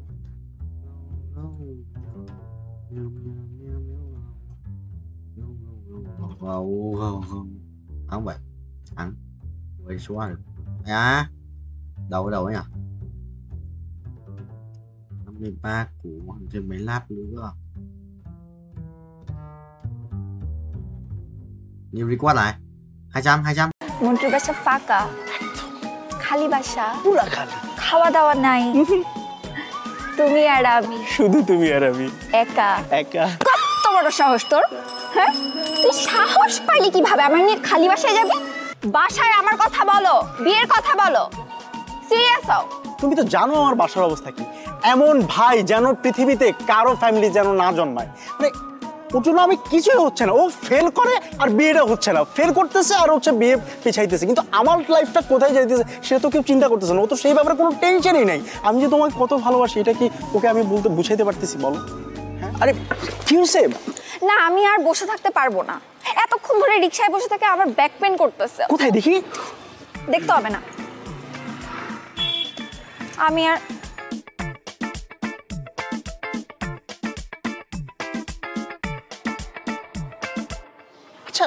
আশ্চর্য ব্যাপার, তোমার back pain হয়েছে তুমি আমাকে personally বলবা, সেই জায়গায় তুমি রিক্সাওয়ালার সামনে বলছো, ব্যাপারটা কেমন না? তো কি হয়েছে দেখি? দেখতে হবে না, আমি বাসায় যাবো, আমার বাসার সামনে দিয়ে আসো। বাসায় যাওয়া মানে কি? আমরা বের হয়েছি কতক্ষণ বেবি? আমরা অল্প কতক্ষণ হয়েছে, মাত্র 2 ঘন্টা হয়েছে আমরা বের হয়েছি। আজকে আমরা সারাদিন ঘুরবো, খাওয়া দাওয়া করবো, তারপর হচ্ছে মন্টুদের বাসায় যাব, তারপরে আমরা যা হওয়ার তা করবো, মানে বাসায় যাবো আর কি। আবার মন্টুর বাসায় কেন? ওই যে আসলে হয়েছে কি, ওই যে মন্টুদের ম্যাচের মধ্যে আজকে বিরাট আয়োজনে খাওয়া দাওয়ার ব্যবস্থা করা হয়েছে, বুঝছো? তা আমাকে বললো যে তুই আসিস, এখন আমি তো একা যেতে পারি না, তুমি ছাড়া আমি কীভাবে যাবো বলো? তাই তো, খাওয়া দাওয়া করবো, আর কি করবো? তারপর ধরো ওই যে মানে একটু বসলাম, আড্ডা দিলাম, গল্প করলাম, থাকে না এই আর কি। হ্যাঁ, খাওয়া দাওয়া করবো, আড্ডা দিব, বিশ্রাম নিব। বাট তুমি আমাকে কি বলছিলা জানো? কি? মন্টুরা ট্যুরে গেছে বান্দরবন, তোমারও যাওয়ার কথা ছিল, কিন্তু যেহেতু তুমি আমার সাথে দেখা করবা, আমাদের একটা ডেটের প্ল্যান হয়েছে, দ্যাটস ওয়াই তুমি যাইতে পারো নাই। এখন আমার মন্টুর বাসায় দাওয়াতটা বুঝলাম না, বলছিলাম না আসলে মানে আমি না ভুলে যাই সবকিছু, বুঝছো? মানে তুমি সামনে থাকার পর না আমি সবকিছু আউলে যাই, মনে থাকে না একটা আর কি। হ্যাঁ, আর তুমিও পিছলাই যাও। হ্যাঁ না না কিছু বলি নাই, কি বলবো, কিন্তু মানে ব্যাপারটা হচ্ছে কি, আমার না একটা জিনিস নিয়ে খুব মন খারাপ হচ্ছে, মানে স্ট্রবেরিটার কথা শুনে না খুব মন খারাপ হইতেছে। কি মানে মানে স্ট্রবেরি, যে স্ট্রবেরি কি? চকলেট, মানে তোমার জন্য চকলেট বলতে ললিপপ, তোমার জন্য দুটো মানে স্ট্রবেরি ফ্লেভারের চকলেট আনছিলাম, তো ওগুলোর কথা না খুব মনে পড়ছিল। মানে থ্যাংক ইউ, ওয়েলকাম। শোনো, এসব ভাওতাবাজি বাদ দিয়ে কাজের কাজ করো, বাসায় আমার কথা বলো, বিয়ের কথা বলো, সিরিয়াস হও। তুমি তো জানো আমার বাসার অবস্থা কি, এমন ভাই যেন পৃথিবীতে কারো ফ্যামিলি যেন না জন্মায়। মানে ওর জন্য আমি কিছুই হচ্ছে না, ও ফেল করে আর বিয়েটা হচ্ছে না, ফেল করতেছে আর হচ্ছে বিয়ে পিছাইতেছে, কিন্তু আমার লাইফটা কোথায় যাইতেছে সেটা তো কেউ চিন্তা করতেছে না, ও তো সেই ব্যাপারে কোনো টেনশনই নাই। আমি যে তোমাকে কত ভালোবাসি এটা কি ওকে আমি বলতে বুঝাইতে পারতেছি বলো? হ্যাঁ, অনেক প্রবলেম না? খুব প্রবলেম। আমার কাছে একটা সলিউশন আছে। কি সলিউশন? চলো আমরা পালাই বিয়ে করে ফেলি। দেখো, তোমার বাসায় প্রবলেম আছে, আমার বাসায় অনেক প্রবলেম আছে, বাট আই এম সিরিয়াস। এসব বাসার প্রবলেম এত পাত্তা দিলে চলবে না, পালাই বিয়ে করে ফেলি। বেবি, তোমাকে আমি এই কারণে এত লাভ করি, তোমার ইন্টেলেকচুয়াল হাইট এত বেশি যে কোন দিন জানি তোমার সাথে থাকতে থাকতে আমার হাইটটাও 6 গিয়ে পৌঁছে যাবে। 6 কি? ফিট, ইঞ্চ নাকি সেন্টিমিটার? না না, ফিটই তো, ফিট। ও, মন্টু বাসায় নেই তাই না? না না, বাসায় নাই তো। তাহলে মন্টুর বাসায় আমরা যাবো কিভাবে? কারণ চাবি আছে তো আমার পকেটে। চাবি? হ্যাঁ। মন্টুর বাসা ফাঁকা, খালি বাসা, পুরা খালি, খাওয়া দাওয়া নাই, তুমি আর আমি, শুধু তুমি আর আমি, একা একা। কত বড় সাহস তোর! হ্যাঁ, তুই সাহস পাইলি কিভাবে আমার নিয়ে খালি বাসায় যাবি? তুই কি মনে করছস আমাকে বলবি যে চলো আমরা খালি বাসায় যাই, তোর সাথে আমি ফুরফুর করে চলে যাব? ঠিক আছে, না গেলে তো আর কিছু করার নাই। পিছলাইতেছ না? আসলে তুমি না আমাকে নিয়ে সিরিয়াস কিনা আমি সেটাই বুঝি না। আমি বাসায় একা একাই যাচ্ছি, আর তোরে ললিপপ তুই খা। Baby, baby lollipop.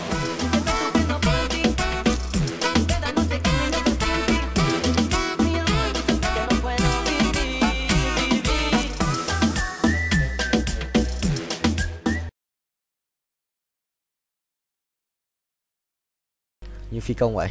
Ok, bài tiếp, bài cao. Thu rồi sao nhỉ? Thu rồi sao ấy? Rồi. Thằng Zena bắn đau lắm, Zena 2 đồ rồi. Chịu. Zena Sojin mấy cả cuồng đau đấy hiểu. Vội vậy chồng. 6.8 à, vậy sẽ lên 7. Ok. Đằng nào phải đắp cho thờ red mà. Thôi đừng nói chung với nhau đây. Mèo mèo mèo mèo mèo mèo mèo mèo mèo mèo mèo mèo. Trốn mày trốn.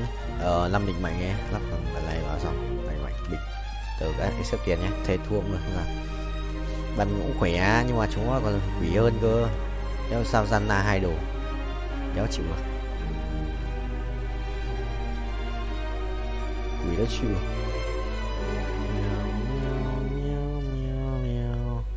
Sùng bài không vậy?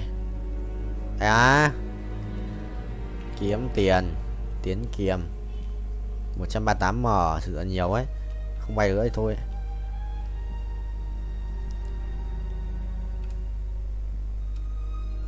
Máy đẹp đét 400 mà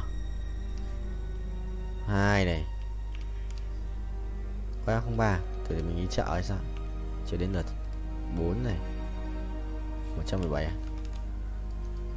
Sẽ là một cái Sojin đi. Ok, quyết định sẽ lấy một cái Sojin đi đi đi đi đi đi đi đi đi đi đi đi. I'm go here. 707 triệu sẽ được lên 6.8. Tốc độ sẽ được mắc ping không? Quỷ ác quỷ phi phai. Tốc độ bù đắc bù nào nào. Mỗi ngày có một chút game thôi chứ. Là ngày rebirth 163 lần.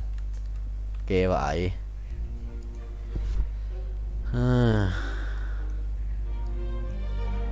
Sojin thì con này hợp lý hơn này. Nhanh này là con bên kia nhưng mà đợi đồ bình tĩnh. Vội vãi. Xe hấp đủ rồi hả? 46 à? Đấy nó chỉnh cờ nhót. 2 giờ 208. Gì 4 giờ đi học. Chuẩn không?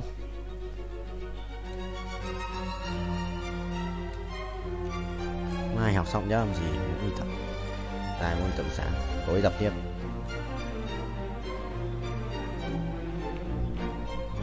Trốn không?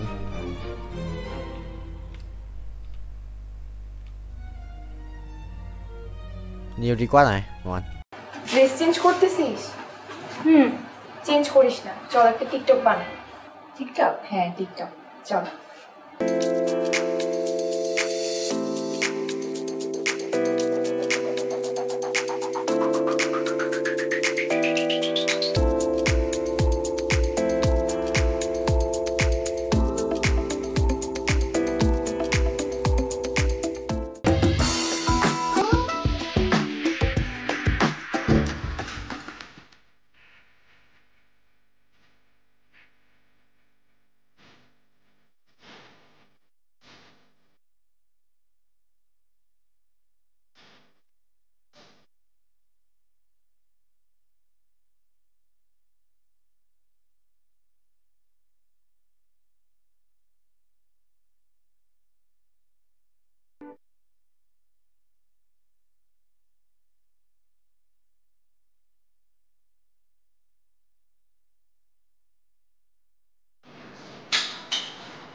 Sir normal আছে pressure, নিচেরটা 80, উপরটা আছে 120।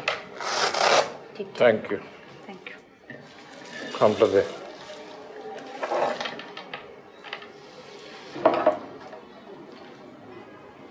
Sir এটা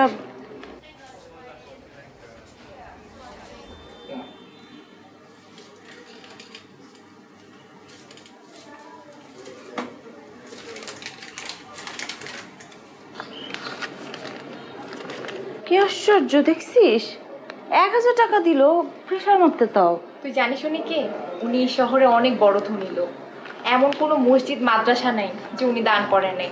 এমনকি আমাদের এই হাসপাতালেও ওনার charity help ছিল। ও ভালো লোক।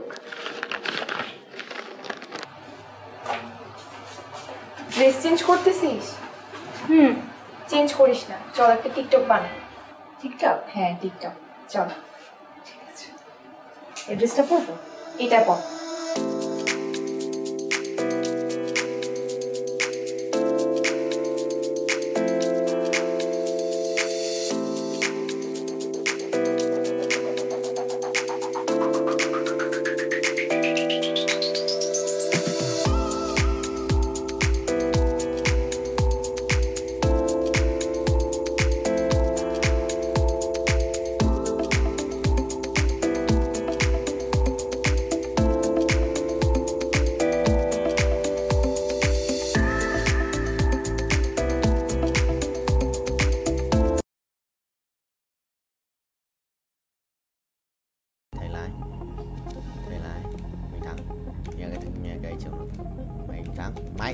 Mày 10% nữa. Mày ngã.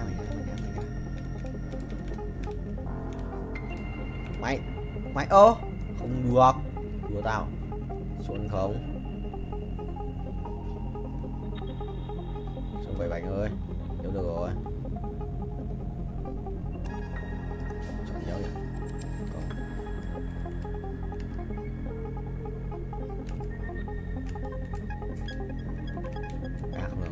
Lại là trẻ này 10 đây đó, được tiếp à? 3 củ 59 là xem được bao nhiêu nhá? 3%, 4,66 được. Át này, sẽ át từ này rồi. Ê, chơi xong rồi, đánh trùng bài rồi, thằng này ấn tử thần ạ. Không sao thầy ơi, mình dồn trước là được. Át sử thanh hóa, bây giờ nói bà, xong rồi xoay bài tự động. Chuẩn chỉ đấy, chuẩn chỉ mà sao mà tự động.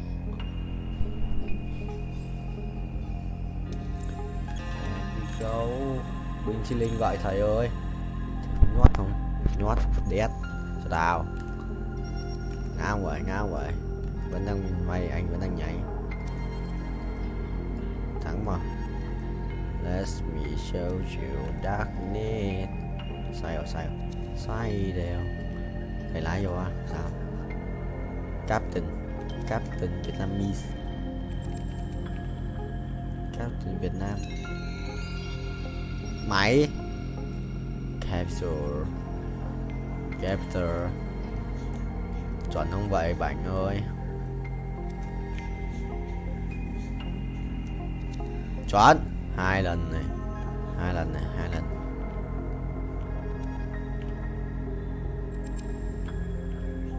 Đó, không 3 lần.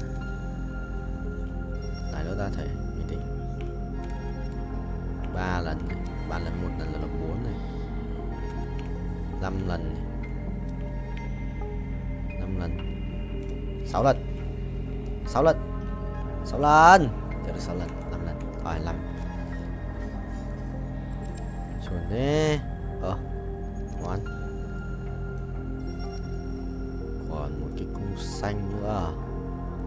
Đây đi.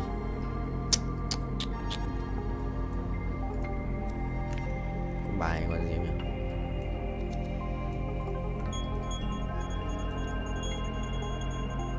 Ủa có bài là yêu đét. Long Vương à? Yêu đét xong còn nhiều món đấy. Xuân vợ thầy chưa chạm đất 49 rồi. Xong lần này là quay một vòng rồi. Mình tại không.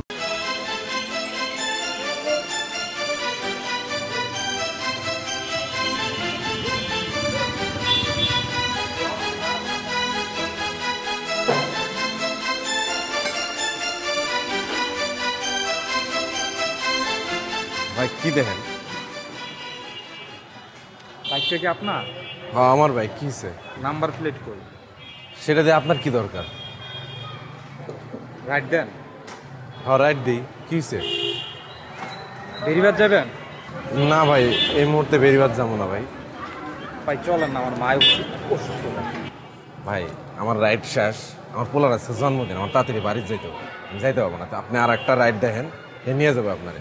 ভাই বিপদ তার বইলে আসেন, আমার মায় অসুস্থ। ভাই আপনার মা অসুস্থ থাকলে কি একজন হেল্প করতো না? এই মুহূর্তে ভাই এই বেরিবাদে আমার বাড়িটা থাকলো উল্টা দিকে, আমার যাইতে অনেক দেরি হয়ে যাবে। ভাই একটু স্যাক্রিফাইস করেন না ভাই। আমার মা অসুস্থ, আপনার মা অসুস্থ থাকলে কি আপনি করতেন না? আরে একটু বাড়াই দেবো ভাই, চলেন ভাই। আরে এই সময় বেরিবাদ কেমনে যাবো ভাই? আয়া না, আমি তো আপনার সাথে যাইতেছি ভাই, আমার একটু নামাই দিয়ে আসেন, খুব দরকার ভাই। চলেন ভাই। আচ্ছা ঠিক আছে, চলেন।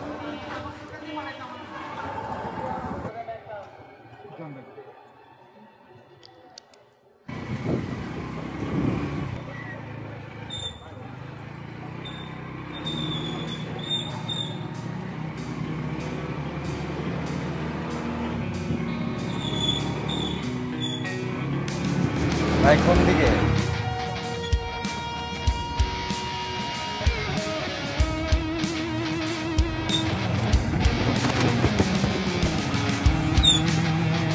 ভাই আর কোন দিকে যাবো কোন তো? সেই কখন থেকে তো সামনে সামনে করতেছে।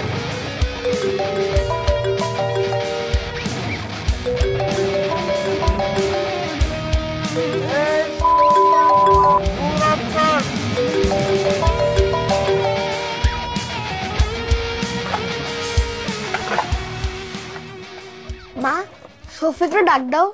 এখন অনেক রাত হয়েছে। তাহলে একটা কাজ করো, ওর জন্য একটা কেকের পিস রেখে দাও। আচ্ছা রেখা দিব না, কাল সকালে তুই দিয়ে আসিস। মা, মোমবাতি কই?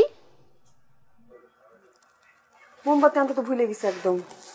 তাহলে কাজ করো, বাবাকে আনতে কইয়া দাও। তোর বাপ কি জানে যে কেক কিনে নিয়ে আসছি? আচ্ছা আগে আসুক, তারপরে দোকানে পাঠাবো নেবো মানে। তাহলে একটা কাজ করি, আমি নিজে গিয়ে নিয়ে আসি। ছোট মানুষের রাতেবেলা বাইরে যাওয়া নিষেধ তোরে শিখাইছি না? তাহলে আবার একটা কাজ করো, বাবাকে ফোন দিয়ে কইয়া দাও বেলুন আনতে, আর বলবা যে তাড়াতাড়ি আসতে।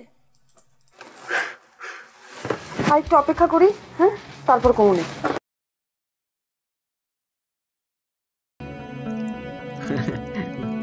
Phim mới xoay màn hình mà cần gì đâu, cần gì cho đâu. Về phim mới xoay được màn hình mà, nó chỉ cần mình xoay các màn hình thôi. Mà vừa di chuyển vừa xoay các màn hình nhá, gì sẽ một công đôi việc.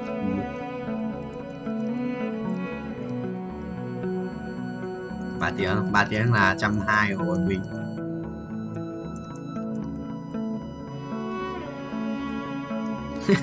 Nổi không?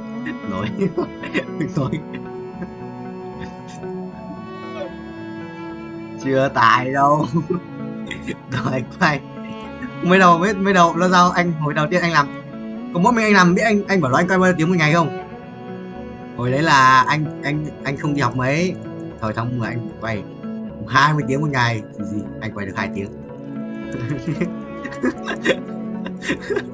Quay được mắc là 5 tiếng rồi, nhiều nhất là đấy, quay nhiều nhất là 5 tiếng ngày có quay được.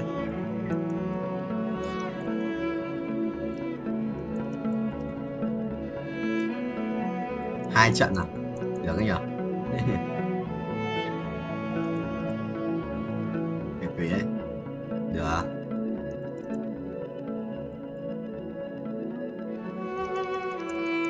Trước bọn anh treo cái game mà có hiện chữ auto file to đùng trên màn hình cơ, bọn anh treo cái đấy thì bọn anh bắn lót gì cơ. Sao bây giờ nó không bảo gì, sao bây giờ nó bắt đầu giả trứng ấy, tôi hiểu.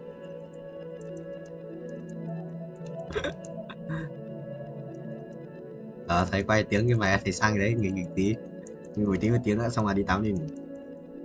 Mình chết rồi.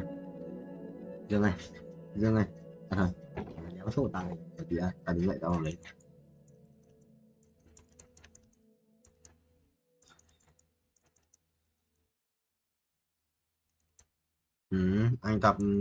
Anh chưa tập chân tuần đầu, anh chưa tập chân, giờ ảo ấy. Anh tập lại bài kiểu tập lại cho quen máy của vai tay ấy, lưng ấy.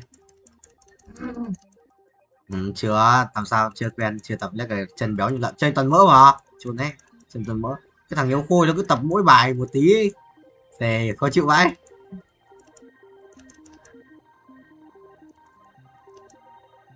Cái gì?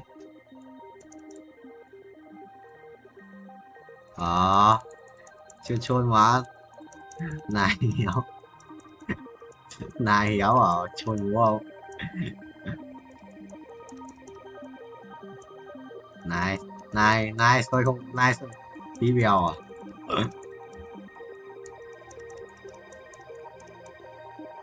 Yes. Cái gì vậy? 650 này. Về em ơi. Anh quay 6 tiếng rồi, giờ quay thêm 7 này, 1 tiếng nữa 8 tiếng bình, 8 tiếng. Nhìn đồng anh dậy từ sáng anh quay anh Vũ quay Vũ lúc nào cũng là trưa mới vào mà. Xong rồi Hồng Tuấn biết gì không? Cái anh bảo là thằng Tuấn lúc chiều lúc mà Vũ đi nghỉ rồi ấy, Hồng Tuấn bảo là lúc mà Vũ xem phim, Tuấn bảo là mai các bố có dậy quay sáng không nó vào, bảo là tao thì tầm 9 giờ quay rồi, nó bảo 9 giờ, còn là Vũ thì lúc nào cũng tầm trưa nó ăn xong nó mới vào. Thế là Tuấn bảo là không được rồi, tối phải dục tôi, anh bảo phải chứ. Thấy chưa không? Định dục Vũ dậy sáng mà. Cho bố.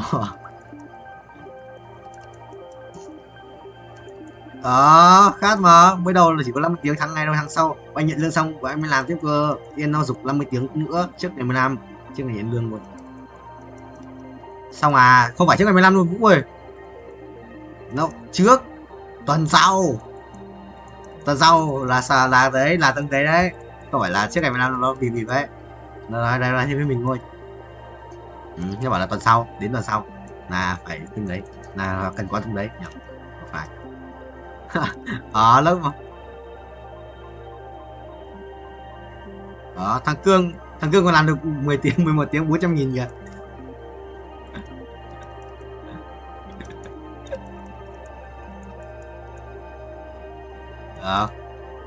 Có bao nhiêu cố thôi. Yes. Vũ còn bao nhiêu? 30 á? Vũ còn 30 hả Vũ? Ok thầy ơi. Anh không nghe bao nhiêu. Bởi mai chủ nhật, mai sử dụng một ngày quay ác quỷ ấy.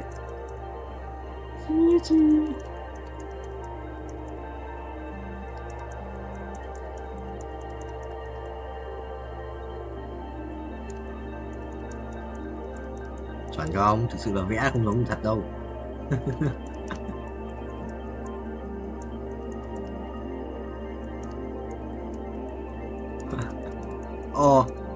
Anh mà đi anh cũng thế Vũ, anh mang ngay đồ ăn ở nhà đi. Đéo thì đấy ăn được đéo. Tao đến tao ăn rồi, trước đến đấy nhà tao đi ăn này, đéo có gì lẩu hải sản bên Nhật. Đéo quen vị nhà lắm. Mà nhà anh có ông già anh còn dẫn anh vào trong chợ ăn cơm như cơm sinh viên cơ. Nếu mày hiểu. Ông già anh còn dẫn anh vào chợ đấy ăn cơm như cơm sinh viên cơ. Đúng quen vị mà. Mẹ đi tính sau. Xong rồi có một nhà nhá, 2 nhà bán cơm như thế giống nhau ở cạnh nhau luôn, một nhà.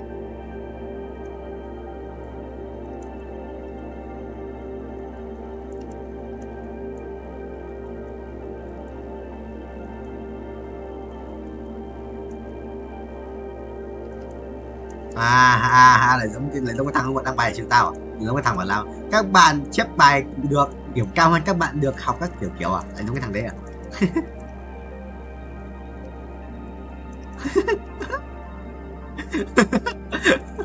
Quỷ đang chịu nào.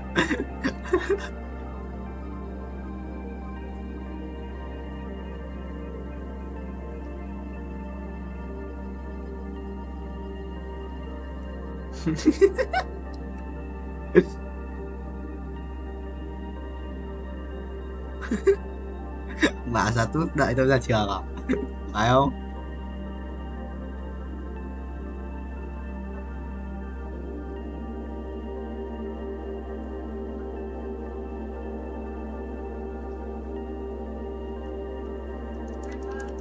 May phải học giỏi những người dùng phao chứ hả cái thằng ngu. Mày phải học giỏi cái thằng không dùng phao chứ, cái thằng ngu này, mấy thằng dùng phao chắc gì điểm cao. Mày phải học, phải hơn chúng nó chứ. Chắc cái đấy đồ bóng cay đéo rồi, cái bọn đấy lại đéo rồi. Chưa thằng bóng cay lên đăng bài bức xúc, thích bức xúc không? Bức xúc rồi cút rồi. Vũ comment cho tao là Bức xúc thì cút sang trường khác học. Bảo đấy.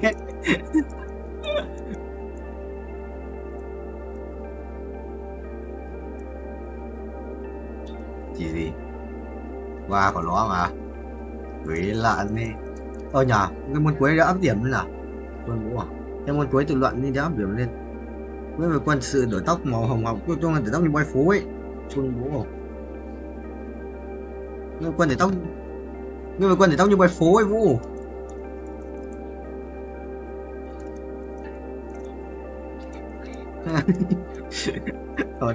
Chuẩn không? Xe pháp luật cương nó ghi của tao ép ở đây ở trong khi tao thi lại xe rồi. Cái gì ép tao? Hành vi khách hàng đeo áp à? Quản trị marketing B.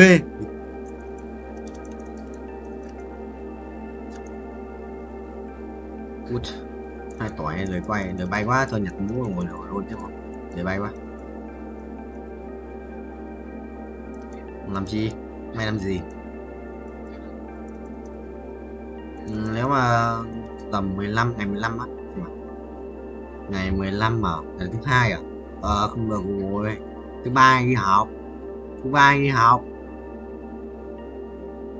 Quả đấy em mà về vào thứ sáu thì anh có 3 ngày để về thì còn về được bên trên England đấy. Thứ sáu trong cái tuần đấy, hoặc là thứ sáu trước tuần đấy về 12. Nhưng mà mình phải quay viết mày em. Mình phải quay viết mày à. Đéo không biết. Được em. Tình cho anh không?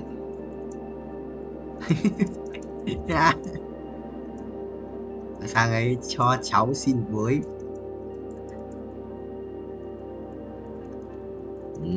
Mình chỉ lính ấy, sau mà mang lên anh ăn hộ mình. Gọi là chi cho à, có phải lời nhắc nhở không? Biết rồi. Anh trơn thế. Gì anh cũng hay cho anh đồ ăn mà, gì út đây. Nhà anh lợn nhà gì anh hai củ 200 à? Nhà anh gì anh 200 à?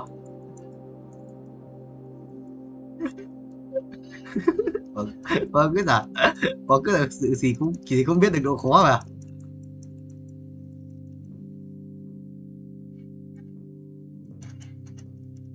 Chả thế. Không phải là hên mà là chắc chắn nhưng mà không bao giờ là có thể là chắc chắn.